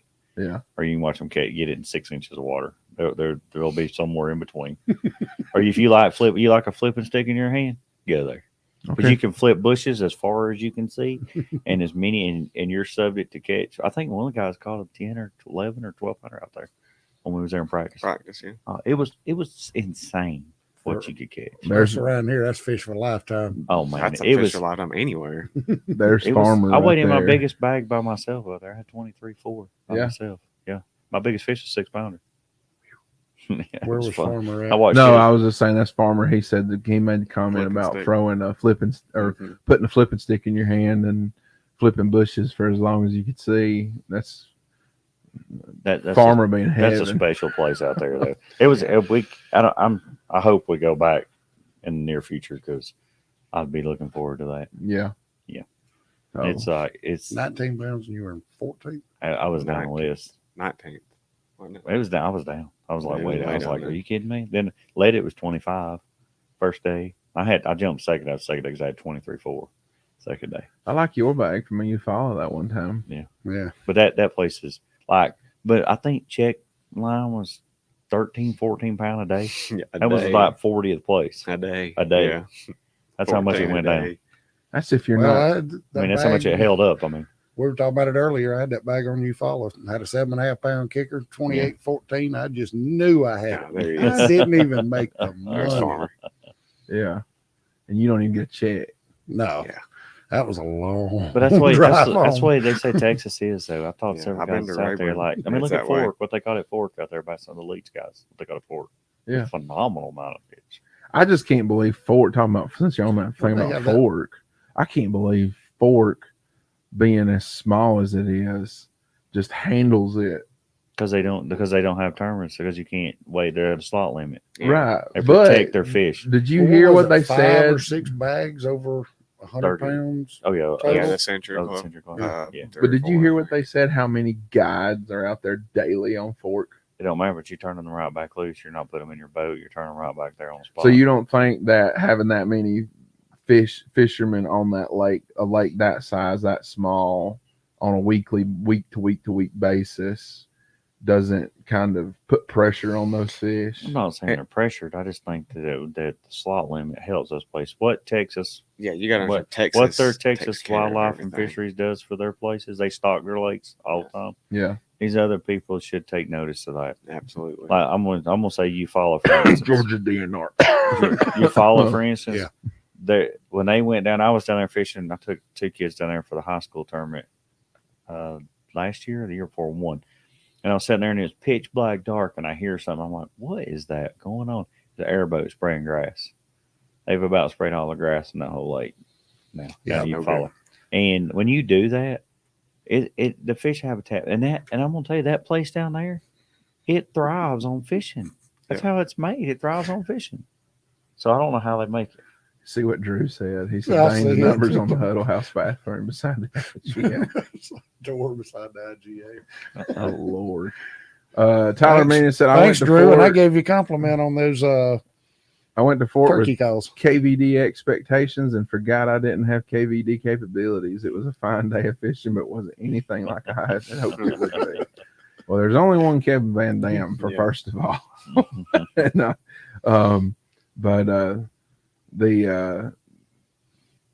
so he Yeah, said I Jordan agree. The DNR Army is Corps working is what- hard. It's the Army Corps. It's all who's padding somebody's pockets with fertilizer, buying spray. Well, pesticides my and stuff. understanding is, and this is through a pretty reliable source, the attorneys have got involved and the spraying on Eufaula has stopped. It needed to It stop. needed to. That was a phenomenal place. I fished the coast down there whenever it was at its prime, and I can tell you it was phenomenal. It was good. Well, Eufaula today versus 10 years ago It ain't versus the 10 same. years before that. And Well, it's every lake goes through a period.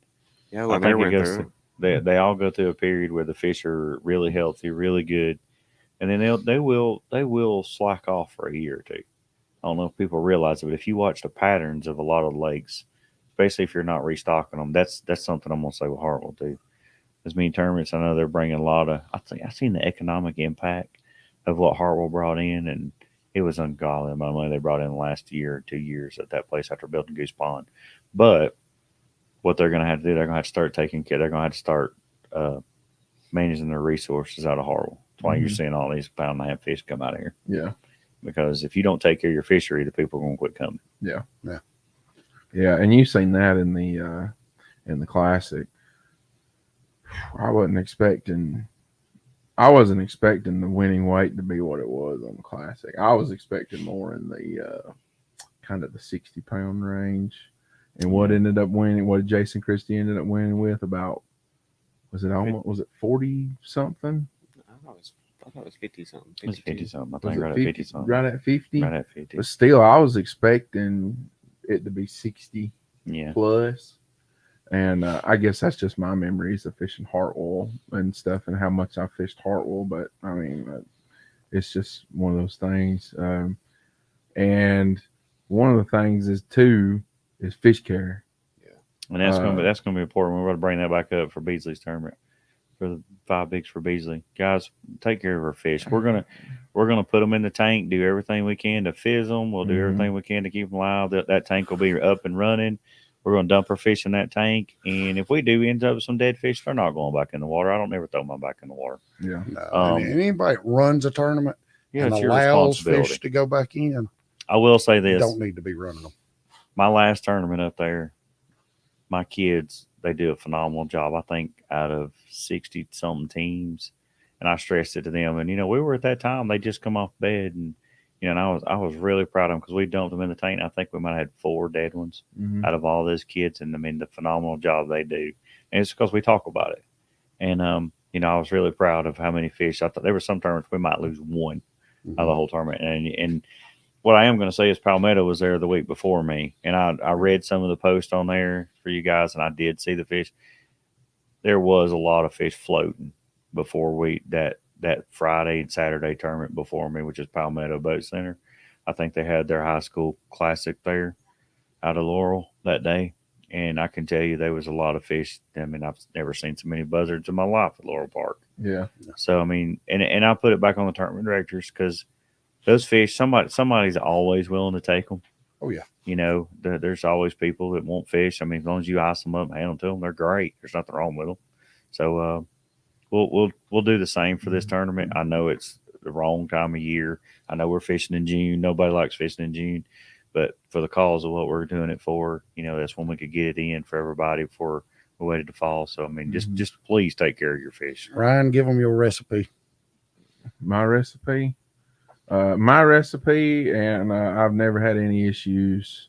My recipe is 2 bags of ice on each side of the live well, cap full of hydrogen peroxide in each side, and then of course you're serving a G juice in each side. Biggest mistake that I see a lot of people make is they dump their boat and then stuff like that. And when they pick their partner up and they're sitting there waiting on blast off, they get out there and they stop. And the first thing they do is cut on their aerators or cut on their fill lines. Because they're like, oh, I got to melt the ice. No.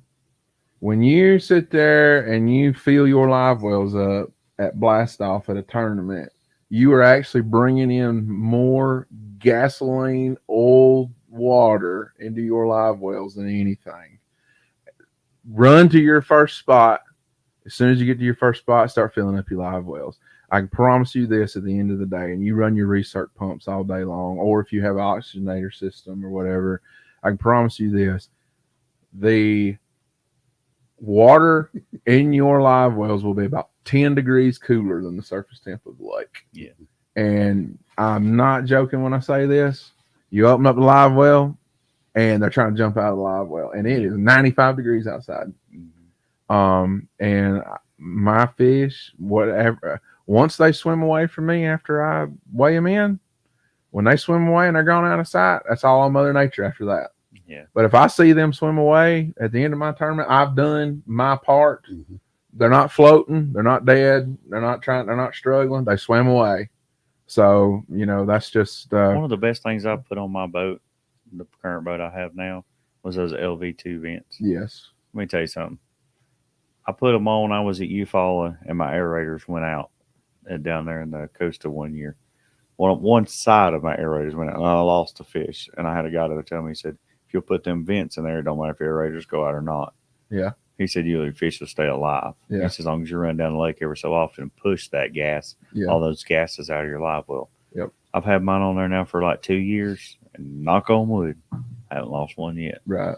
And just Well, because those my vents. wife gets aggravated with me because I'll take the milk jugs, freeze them. wash them out, freeze them, There he is right there, There he LJ, is, saying yep. exactly what you're saying. and I put Milk jug. For those of you who don't know what an LV2 vent is, you just take them and you just You gotta drill out some holes. Yeah. You put them in there, and your live well vents, put them right there, kind of beside each other on the where the air as you run down the lake. They have a vent goes in and a vent that comes out. When you're running down the lake, running to your next spot, the cold wind comes in there like that. It goes into that hole. It goes into the live well, and then the wind has somewhere to go, so it turns right back up and it goes back out the other side of it, and it gets all that gas out, and then also it helps cool the water there's the water, because you've got not near as much water obviously in your live wells as you do in the lake. So it really helps. I had those, and I got guys, several guys too that I know that I fish with and fish against. They've got those too. And Jesse is 100% correct. If you don't have those, Harold says he's got them.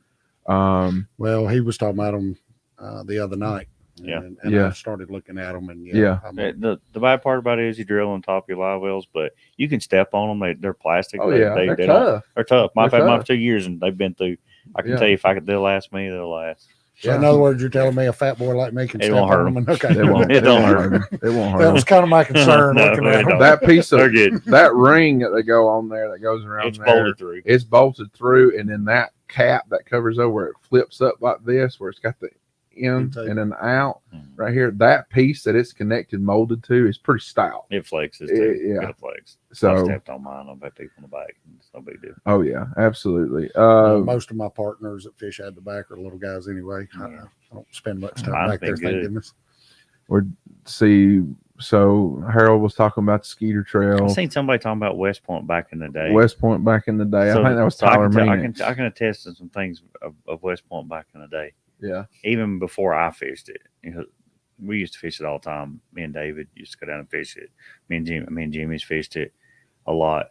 But my dad's told me stories of back before I was even got into fishing or just growing up. They used to go down to the dam, and he's always talked about throwing a culprit red shad worm. Yeah. Mhm. And they'd go down there at night, and man, he's told me of some of the fish they've caught down there back in its heyday.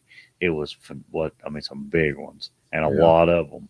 He said they spent nights in the boats on fishing the dam at West Point catching big bass down there. Oh, early 90s, I lived on the south side of Atlanta, fished with Spalding County Bassmasters, and we'd have a couple tournaments every year on West Point, Bartlett's Ferry, down in there, and you'd get your string strung. Yeah, it's still got some big ones in it. I think West Point's kind of starting to come back. Probably because all the tournaments quit. I mean, you don't probably ever hear many tournaments down there anymore. And the spots have finally kind of got away from there. Well, no, they've kind of started growing up. Have they? I know this past spring they had a tournament down there in West Point. Actually, I think Tim Hawkins' girls went down there and fished, and I think they weighed in all spotted bass, and they had some 3 or 4 pounders. Yeah, and that's being untypical West Point. Where if anybody follows Ronnie Garrison that writes for GON, he fishes a lot of tournaments on West Point, and he's showing some. I know the handful of times I've fished West Points, it was always largemouth or bust. Yeah. I mean, it was, if you weren't fishing for largemouth, you were wasting your time. Yeah. So, but Tyler Manick said the biggest bass I've ever seen was at West Point. So West, I need to get back down to West Point. One of my biggest fish I ever caught was coming out of West Point. Really? Yeah. Caught it in Highland Marina. Really? We was fishing tournament. Me and my cousin was fishing St. Jude. We won. We had 22 something, 23. He caught a 7-pounder on spinnerbait that morning, and couldn't tell him nothing all day, could you? No, when we caught fishing, he's like, "If you catch one bigger than mine, I'll buy you a steak dinner." I was like, "All right." we was in Highland in the back, and there was one little twig sticking up back there. I flipped the jig on that twig, and my line never stopped. I caught her, and they said she weighed in the high 8s, but her eyes looked like, I mean, I don't know if her scales are right, but it was. I'm gonna say it was in the 9s. Yeah, it was a big, and it was like when I set the hook, I didn't move her. Was she bug-eyed? She's bug-eyed. Let's talk about that real quick, because you also have something that happened to you on Watts Bar with a particular mean mouth that you caught. Yeah. Jesse actually showed the picture last night of this mean mouth. What did you say that thing? Did you weigh it? I never did weigh it. I had a cooler in my boat because I was in practice. I was trying to be low key. I had boats around me. Yeah. And first when I hooked, I thought it was smallmouth because it jumped about 5 foot in the air. When I hooked it in about 4 foot of water. It was on a jig. Yeah. On a football jig. And I got it in, and I got it up the side, and I got to looking at it, and I was like, "This is a mean mouth." It was over 4 because my cooler was 18 inches. I had a rule on top of my cooler. That's where I kept drinks in there, and its tail hung off on the side, so it was over 19 and a half inches long. but it was a mean That's mouth. a stud mean mouth. Mhm. I kind of wish I'd have waited, but I was trying to be incognito Yeah. fishing, and so I So didn't get to do a whole lot with it. so talking about that, what I'm gonna get to. What is Logan? Answer this after you, Daddy. What's your personal best largemouth spot, smallmouth? Largemouth come out of Lanier that I've weighed. Yeah. I caught it. Me and my wife fished the. It's been years ago too, because I think it was a St. Jude's tournament when I won at Lanier. Me and her won. I had a 965. I went in 965 up there. We had 25 something total at Lanier with my best 5 there, but that was the biggest fish I caught. Yeah. She hit in the net. We hit it with a net first time when it come up. What? I was like, please don't do that again. What about spot? Spot was probably pushing 5. Okay. Over 5. I had a in the 502 in the BFL. Yeah. And Smallmouth. I haven't really caught any. I mean, I don't know, probably 3.5, 4 pounds smallmouth. I ain't caught no big smallmouth. All right. So Logan, go down the list. What you got? Largemouth's 940 out of Chickamauga, and spots somewhere around 5. I have obviously out of Lanier, and smallmouth. I did catch one that was a little over 5, 5.25 out of Kentucky Lake back when I was in college on a swim bait. Yeah. So I've got a little bit of experience with That's a that. stud of a smallmouth. Yeah, it was. It was a big Oh, one. yeah, I hooked absolutely. a giant one on a topwater in Blue Ridge. We're hoping to up that size of that smallmouth Yeah, when we go to Saginaw yeah. up there. I did. I hooked Y'all one got a in good Blue Ridge. opportunity, both of Yeah. y'all. Yeah, I hooked one I in can't Blue wait Ridge. to I hook don't one of know. them 5-pound smallmouths on about 6 to 8 pound test line and experience that. You better have a good drag. I got a good drag. That's for We can make it sure. work. That's for sure. I'd handle that. That's a good thing though. So hopefully for sure, that'll be both of y'all. I have no doubt that y'all probably both bust y'all smallmouth PB up It there. just depends. I think the weather depends on a lot up there. If you can go out Yeah. and get on the big water, because the wind. I think the wind blows up there all the time. Yeah. You I don't think it don't blow. Is that a real clear lake up there? Yeah. Yeah. You can see like I think as far it'd as I be- know, it's like you can see like 12 foot deep. As LJ far said as I I'll be know. on St. Clair June 12th to the 17th. Yeah. Smallmouth fishing. I wonder who else is going to be up there around that same Gonna time. be somebody else up there that was watching. Don't know if he's still watching or not. He'll be up there. He just came back a couple weeks ago, about a month. And he's going back.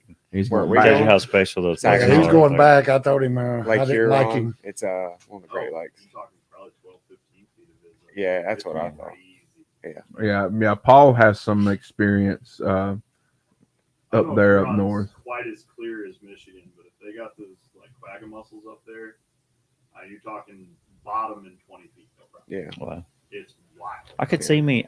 I'm on me one of them floggers. Yeah, I can't wait. I think I'm I hope hoping we there's can still try some that. So spawning. is this a 4-6 pound test leader? Yeah, it's a 4 or 6 pound test for the flogger. I'm sitting there looking at him down there in 15 foot trying to catch him. Yeah, I want to try That'd be that. so I much hope fun. we can do that. You ever seen a Flogger. big guy try to Flogger? get up Yeah. off the deck after That looking at a looks to flogger? me like a lot I've of never work. used the I flogger. haven't either. For the but right I'd love to size, try it. I definitely got I to think try it was one of the MLF tournaments I was watching. They Yeah, were I using them. caught and them too. They It's a lot some of of work. them would throw it in the boat. Some of them would just let it I go just let it and then go. go get Go it. That's get what it. I would do. Yeah. Just let it go. And Oh, I'm Lord. thinking, okay, I can't see my fat fanny down on my hands and knees all day. Hey, that's what it takes. That's what it takes. Lake Erie is semi-clear, but not as good as the others. Yeah, and Lake Erie, out of all of them, probably doesn't fish. Has the most color. Yeah, and it doesn't fish as good. I mean, it fishes good, but Great walleye lake. yeah, but it doesn't have the same ridiculous amount of smallmouth and stuff out Well, there. it's a different fishery. It's more fertile, I think. Yeah, It's got a lot more color in it. It's not the same as, and I don't know why that is. It's a lot shallower, I know for sure. You say I was talking about smallmouth. I probably caught one over 4. I caught it out of Blue Ridge okay. because when Blue Ridge released, which I think still they're coming back, but Yeah, They're working had on one it. over, I had one over at Blue Ridge. It was over 4 because I Biggest- caught it and a largemouth on the same bait on the same cast. I had a smallmouth on the front hook, largemouth on the back hook. Biggest smallmouth I've ever seen come out of Blue Blue Ridge. Uh, Young I forgot about him being up there. We but did. Me and my Got it dad not called him long up there. ago. We did learn something yesterday about because they just come back from Tennessee. We were curious, and me and Logan were standing there, and I looked up. We talked about that mean mouth that Jesse caught, and I looked up what the state record smallmouth out of Tennessee was, and it's 11 pounds 15 Yeah, ounces. almost 12 pounds. Like, holy crap of a smallmouth. It's like a Um, gigantic smallmouth. I mean, Imagine that's what that thing looked like. Well, it's like it didn't Jesse said swim, it yesterday. I can't waddles. swim. It waddles. Waddles, yeah. That's what he That's said right. yesterday. So, but you get some of those fish. I've been fortunate enough to catch a couple of largemouth over 10 pounds in my life, and yeah, they just once they get like much over 7-8 pounds, they can't get out of the water. I mean, they just come up and across the surface because they can't get out of the water. But I've been fortunate, and I know several other people that watch. They've been fortunate enough as well. It's always fun, I think, to talk about. One of the things that's fun about fishing in general is trying to catch a PB Mhm. and trying to break your PB. And you I never think know all when of it's us gonna stand. happen. Yeah, exactly. I think all of us at this table can and Paul behind the screen over there. I think we can all say that's one thing that drives us Mhm. is you never know when that you're going to set the hook and you're going to be like, oh snap. Yeah. Don't know what I have. You get the net if you got somebody else. Unless you're with fishing you. our tournament because we don't use Exactly. nets. You can't use Yeah, net. you can't use a net. And You learn how to boat flip real quick. That's right. Caught in Dale Hollow. Yeah, exactly. That's where it's from. It's Yeah. caught up in Dale Hollow. David Hightower, good to see you tonight. Appreciate you watching. So anything now that you guys are, I know we're talking about the going up there to Michigan. Is there anything else here with 3 tournaments left? Yeah, we got 3 tournaments. Is left. there any other thing that y'all are really looking forward to besides this next one that y'all are going to here in a few weeks? Is there any other stop that y'all are really both looking forward to? We go to Sandusky. Can't wait. We go to Sandusky Bay. We're Yeah, right back up in Ohio. Yeah, we got 2 for the- smallmouth. We got 2 smallmouth back to back, and the last one's in Florida, and it's November, so it's going to be weather dependent Yeah. of what it's going to be like, and Let's hope at the for- end of October. Hope for no November. cold front. Well, yeah, but you want the water to cool down there Yeah. for that time of year because it's just not, Where's the it's one But in you don't want Florida? no extreme cold. Toho. Toho. Like Yeah, it's on Toho. Toho, yeah. It's on Toho. Yeah. So Yeah. Dave has been a guide for a while up there. Yeah. All right, I'm gonna throw a curveball, kind of go a little different. For the guys that are the younger guys, older guys, whatever, that are wanting to move up fishing at the next level where you're at, what is your suggestions for them? Practice, practice, practice. Yeah, a lot of practice, and and I'll say this: it takes a lot of sponsors. Yeah. It's expensive. It's not cheap. Yeah. And I commend a lot of the guys because of what it does cost. No. You don't really realize it till you're there. It's a lot of gas, ain't it? Logan? Yeah, You don't especially realize when how it's much gas $5 you a put. gallon. Yeah. You don't realize how much gas you put in that truck and boat. Yeah. It adds up. So, It's just one of the things I don't think you can halfway do it. I mean, it's kind of like if you want to get to that next level, you got to work because somebody's working right now. I guarantee it. Jump 2 feet Oh, in, yes, yeah. be Yes. committed. Like I guarantee you, Focused. there was guys on our trail every night. They was up till 11:30, 12 o'clock rigging stuff, knowing they had to be up in 4 hours. Yeah. Just thinking, where can I go when this happens? Where can I go when that happens? but I can tell you, there's a lot of good people you meet fishing. Oh yes. Yeah. Oh yeah, I've met some guys fishing that I've never, you never would have met before from all over the country, and that's one of the things that you look at too is all the people that you get to meet, talk to, and it's a special Well, thing. we've had this conversation. When it comes to fishing, you meet somebody from somewhere else, Yeah. and there's that common Mhm. factor you have. Yeah. And it's a big world, but the fishing community, We it's all kind of share a the same small, passion. tight, Yeah. group. Yeah. He's talking about money. I mean, because I went through the high school, I went to college. I fished the BFLs. Now I'm fishing professional. I mean, I'm gonna go ahead and tell you, there is no way possible, I have made nowhere near enough money than I've spent fishing. There's no way. It's in like, I don't think, like, you can't look at it that way. You have to love the sport to be able to stay in it, to be honest. I mean, I really do. It's like a hobby. $4.29 a gallon of Hartwell right now, going to the bottom of the lake from Tougaloo State Park with a 150, 1999 motor Hertz. Two strokes. They like to drink that gas. Trust me, I know. But as a young angler, make sure you're ready before you make that step. Yeah. Don't overjump it. Because I've seen a lot of kids.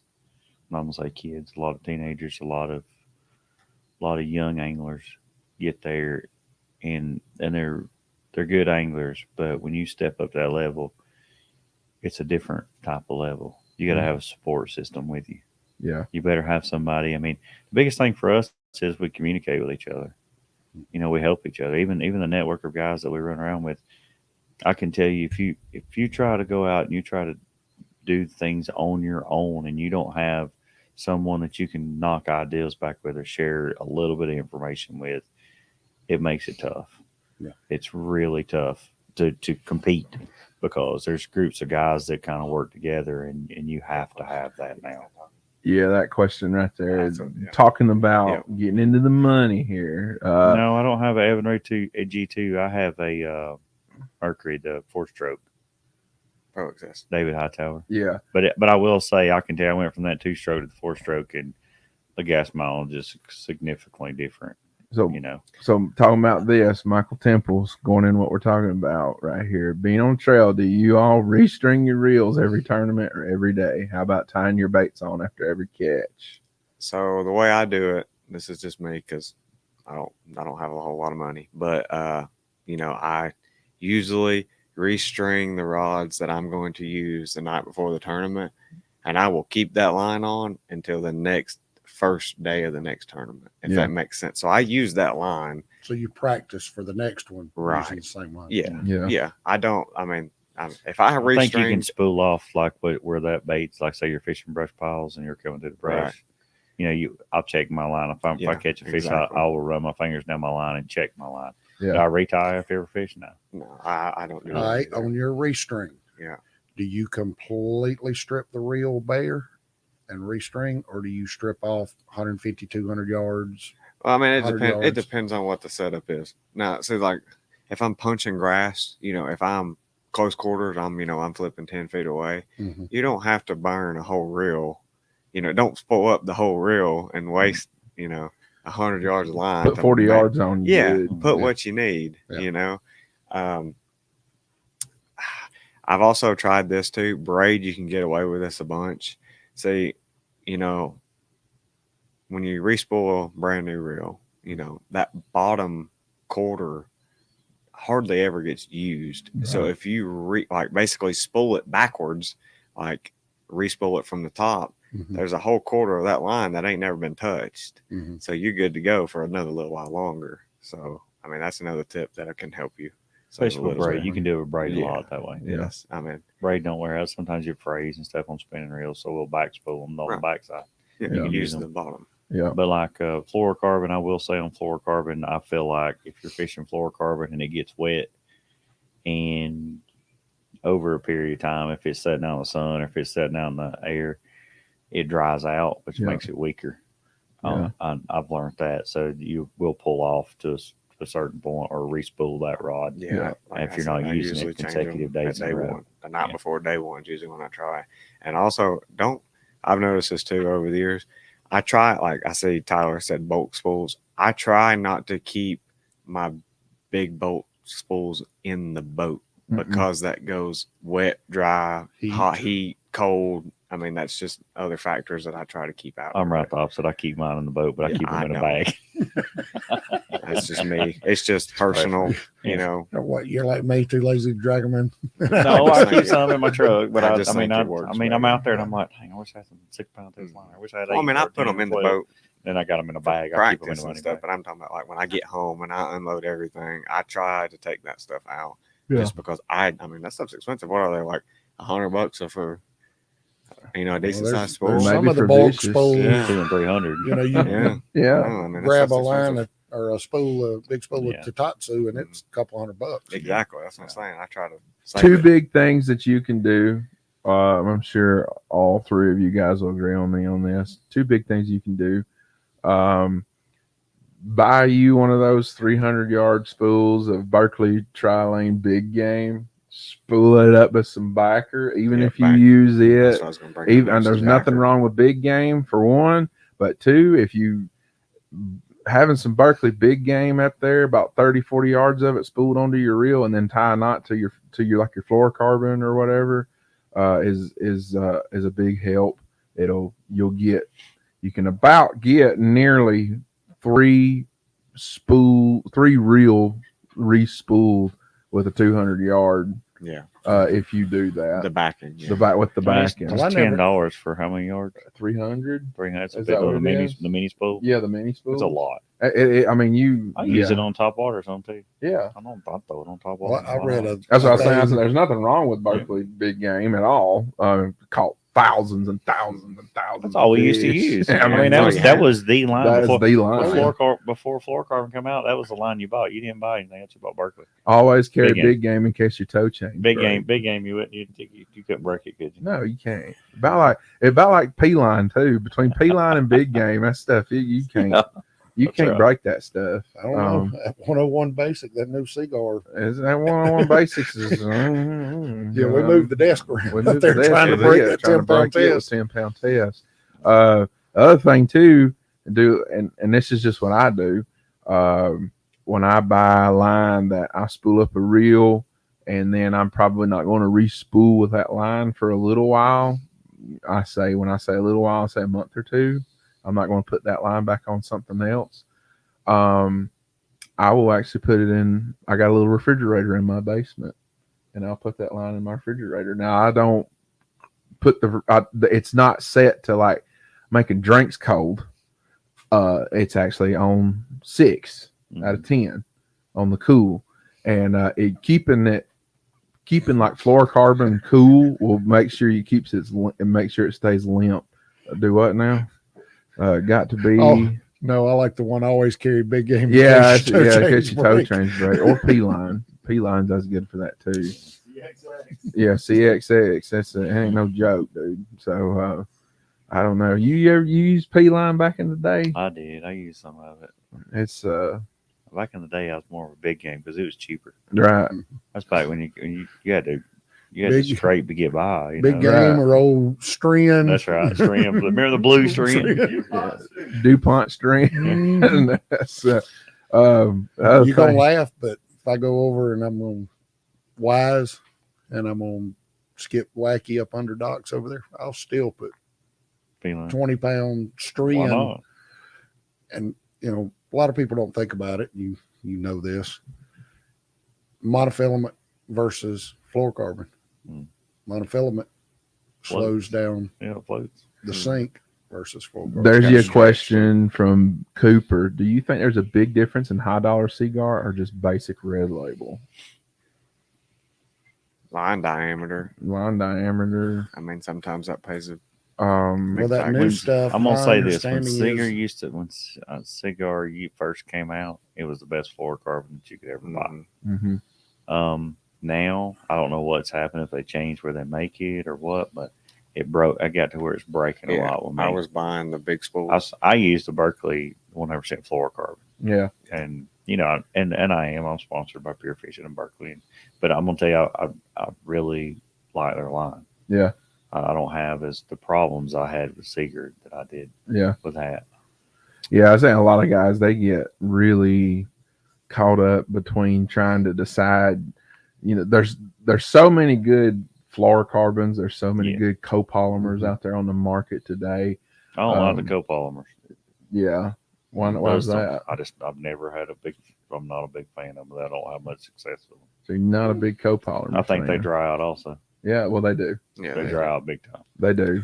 Well, I've always heard the Cooper, copolymers. I'm gonna say this. I think it's a matter of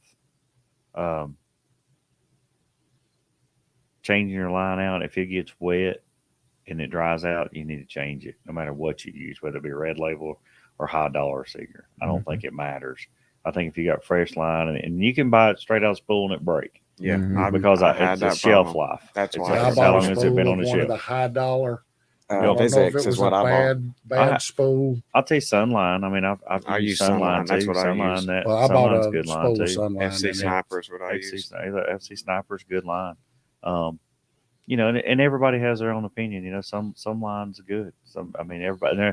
I'm gonna say it's just like boats and motors. Mhm. There's good and bad in all of them, and you're gonna get a bad spool of one of them, but Yeah. you can't take overall. I mean, I was a Seeger guy when I first started, but when I started breaking my line on hook sets and breaking my line different ways, I switched, and I've switched to. I've used FC Sniper and I've used 100% trial. I mean, 100% fluorocarbon Berkeley's. I've had good success with both of those. Do any of y'all use triple fish camo line? I've never heard of that. I've Have never you? I've heard of of it it, but I've either. never used it. Okay. And Raymond also said I have issues with copolymers. It's just hard to use, and I have no trust in it as well. On the hook set, the snap. I've heard people say that. One of the biggest copolymer. things too, I'll say on my knots. A lot of people don't wet their knots. Yeah. And I'll say when you cinch down fluorocarbon, you Mhm. burn, the line burns. You do. And then we 'Cause got if- the Because Let if the you don't, fish tighten the knot down. Yeah. yes, Yeah, I just don't cinch it. I wet mine. Logan don't wet his, but I wet mine. I like when people go like this. They tie their new jig on. and they pull it. Yeah, don't do that. Don't It's do like that. you just lost half the integrity of that line. Yeah, I we tie that wet line mine It's and like, just cinch. I don't cinch it. That's like hard. the little tag in on the jig. yeah, I mean, obviously that's for when it slips. It's going to slip. yeah, they're going to eventually. slip eventually for sure. Especially But what I on think braid, funny is when I was especially learning to braid. fish, everybody cut that tag in right Right in there, there. as close as you can yeah. get it. But, I yeah. don't. I leave about But that's how that much tag in left Yeah, over. I do When too. they buy it quick, I it do might too. get bigger than that. Yeah. I That's think- the reason I especially failed. at night. I'm getting to the age now. I can't Can't see That's the at reason I had to night. quit. That's the reason I had to quit night fishing. I can't see at night anymore. So Cajun red. Cajun red fishing line. So we're right here to get towards the end. Let's see, one more. Let's do one more thing. O'Neill Williams told me it disappears 3 feet It under might. the water. Hmm. I mean, I don't know. Find a I'll say friend with a lines are swimming fresh. pool and check it out. Check it Use what out. works best for you. Yeah, I mean, everybody's different. yeah. What I about That's the reason why they tagging? make How Ford, much Chevy, That's Nissan, right. Use what Toyota. works best for you. What? I mean, what are we talking? I mean, Quarter inch, maybe. Yeah, I mean, we probably. ain't talking 2 feet, but Yeah. I mean, it's we're not talking tie the bait on and then he got this much line laying off of it. Yeah. And you're throwing it out there. So I do want to do this here with just a few minutes left. Both of you answer this question. Either one of y'all can go first. We already talked about getting into it, with what it takes and whatnot to be fishing at the level that both of y'all are fishing at right now. One thing is the amount of information on different baits, different techniques that are out there that are at everybody's fingertips right now. Just In like your YouTube. in your opinions, though, in both of your opinions, do you believe that it is best to try to learn as many techniques as possible, or is it good to focus on a couple of techniques and get strong in those techniques, and then go upon it from there? You follow what I'm saying? yeah, I got what you're saying.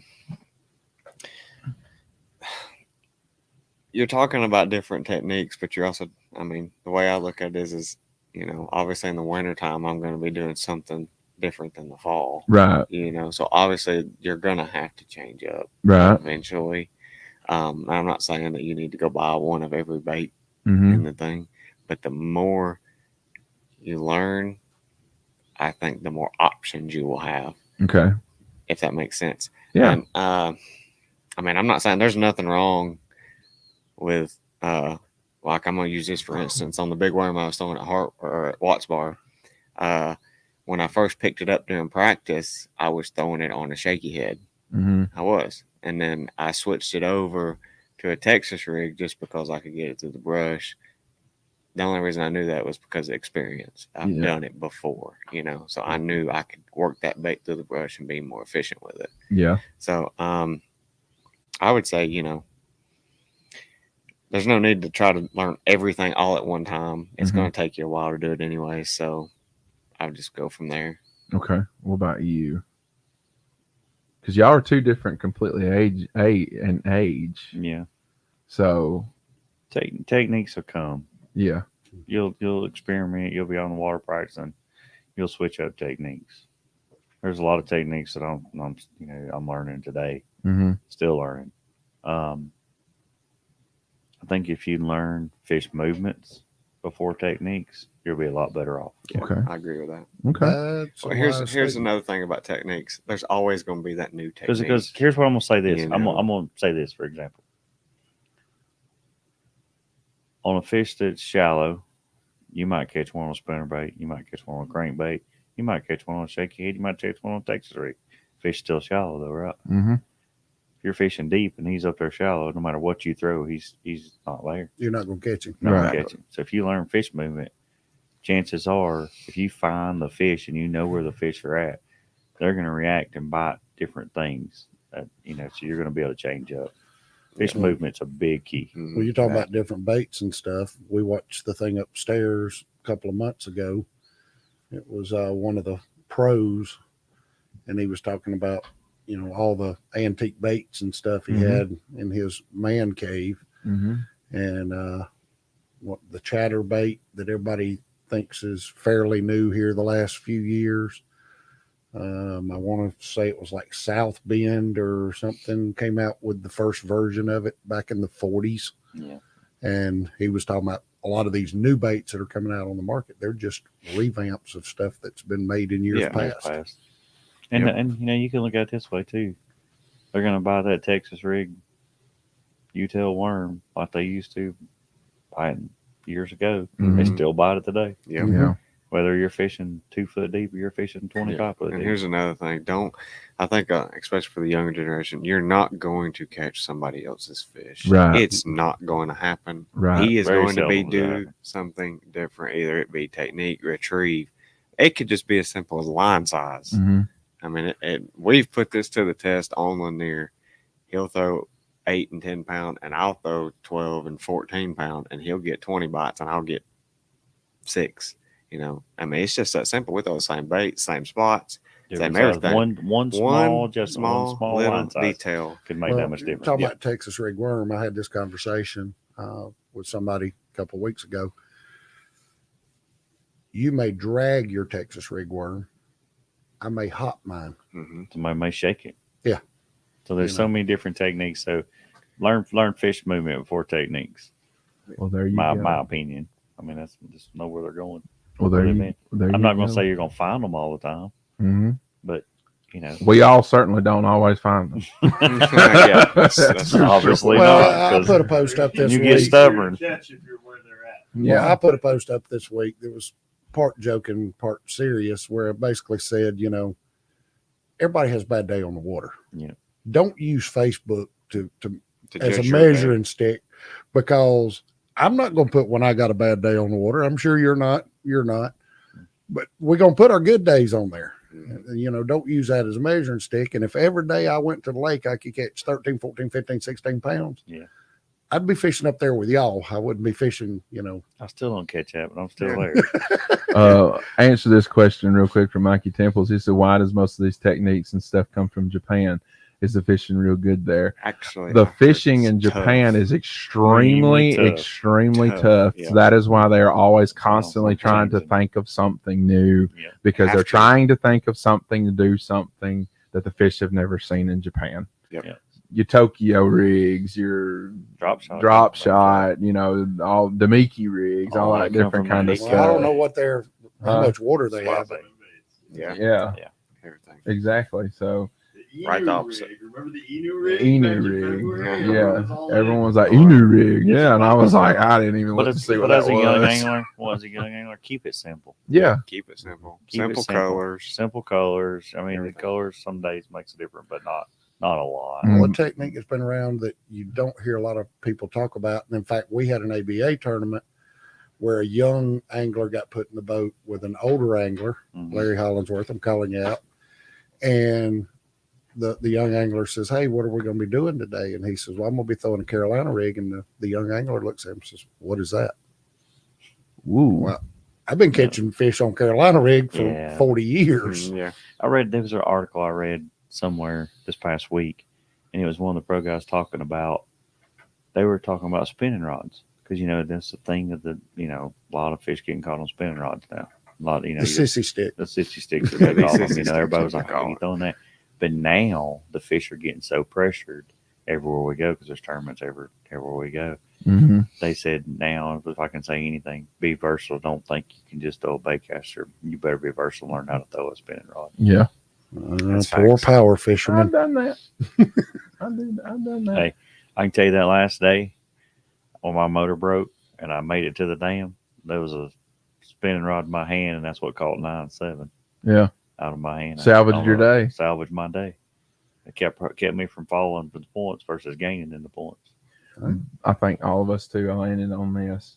Bottom line is, no matter what you're doing, have confidence in what Yeah, you're that's doing. right. Have Yeah. confidence. Have confidence. If you in what don't have you're doing. confidence, move. Especially you young guys that are might be Trust still your be gut more watching. than Trust anything. your exactly what Logan said. Trust your gut and believe in what you're doing and have confidence. Yeah. And your days on the water will be astronomically more successful than if you go out there and you're just immediately from the get go like, I'm not gonna catch anything. Yeah. It's gonna be tough. Positive mental attitude. And the other always. thing is, if you're not catching them, change. Mm-hmm. Mm-hmm. That's another don't be concept scared. I got told when I first started fishing. Now that you bring that up, I got Well. told this is how it got put to me. Somewhere, somehow, fish are biting on the lake you're on. It's Yeah. your job to figure them out. Yeah. They're never not biting. Somehow, some way, they're biting. They're never not biting. Never not Somewhere they're biting. Mhm. Somehow, some way, they're biting on the lake. Somewhere, somehow, it's your job to figure them out. That's exactly right. You 100% You take that mentality to the correct. lake with you, you'll find them. Exactly. 100%. Jimmy on taught me that. a lot. I listened whenever because What is it? Insanity? I don't know. It's Jimmy- doing the same thing over, same thing over and over, Over and over and expecting over a again. different result. Yeah. I Before try we not to do leave, that. one real quick thing, if you don't mind. Yeah. Been sent lots of messages and stuff on the ABA 125 page is our schedule for next year. So it's on the ABA page. It's on the Lake Lanier tournament page, Chatoogs page, Alatoonah's tournament page. The information's out there. So y'all can, I don't mean this to sound ugly. Y'all can quit messaging me. It's out there. Be ugly Facts. anyway. That's all good. Well, guys, listen, Jesse, Logan, Dane, we appreciate y'all being here. Thank you very much. Cannot say that enough again. You guys, again, as always, here with the 5 Bigs for Beasley benefit tournament. Got any questions whatsoever, do not hesitate to reach out to any of them. Reach out to Jesse, reach out to Dane, reach out to Danny. You can even reach out to me because I'm right here. I have the ability to get in contact with these guys just as easy as anybody else. So whatever. I always say any question unasked is a bad question, but any question that is asked is never a bad question. Do not hesitate at all. And if you do know someone that's not going to be able to fish or still wants to donate, get in contact with one of us, and we'll let them know what to do with that also. Absolutely. And if anybody wants to donate, Yes. Right. And if anybody's out there that wants to donate and sees, feel free to get in contact and we'll get you taken care of. Absolutely. We will continue to go through the update process with this leading up to the tournament. And y'all guys just keep your ears tuned up and eyes up. And we'll be releasing more and more stuff. We'll be probably dropping some more stuff about what exactly we're going to be raffling off. So you guys can go start having an idea on how you want to spend your raffle ticket money on what. the list will come up. The list will be coming out. The list will be long As it's coming in. I mean, we know exactly what Jesse said. As it's coming in, we're going to try to get it out to you guys so you guys have a know. Gonna try to do it twice a day, but Yeah. once a day. Yeah. So, guys, listen, we appreciate you guys' viewership. Appreciate everything. Again, I echo it again. Thank you, Jesse and Logan, for coming. Good luck the rest of the year in case we don't have you guys on before the end of the season again. We will always be watching. You guys got a lot of fans that's watching all of y'all. And we try to support y'all and root you guys on. Yeah, and as much it's as we just so can. everybody knows, it's kind of, I mean, just because we see the texts and calls, and sometimes it's so hectic, and you're trying to get ready and you're trying to go. Right. Don't think we don't see them, and we appreciate all that you guys support while we are out there on the trail. Right, because you guys are our local pros, so we We're just like to fish. Yeah, well, that's right. it. We just Well, like to fish. you like to fish, but y'all do. I'll say this: y'all do a great job representing all of us Represent as a well. whole in this community, and we really appreciate that from the bottom of our heart. So, so good night to everybody. Appreciate you watching. We will see you guys again next Thursday. Don't forget that this next Tuesday morning, Danny and I will be kicking Jonathan Farmer and Dane Hunter's butts on Allatoona. So just be in mind for that. Yeah. Dane's over here. He's saying flapping his jaws. Dane, you know. you're not going to let them win 2 weeks in a row, are you? Listen, No. everybody betted I'm not Tuesday. going to let the air out of his tires so he can get at the garage. Monday. He's going to catch 6 pound. Monday, everybody when- was betting on them. They're like, "Oh yeah, I'm on the ABA. I got that. I'm on the Hey, ABA hey, train." Hey, I And, stayed in there till 9 o'clock. We were tied up at 9. It derailed after that. Dane, you should have called me. I hate it for you. I hate it for you.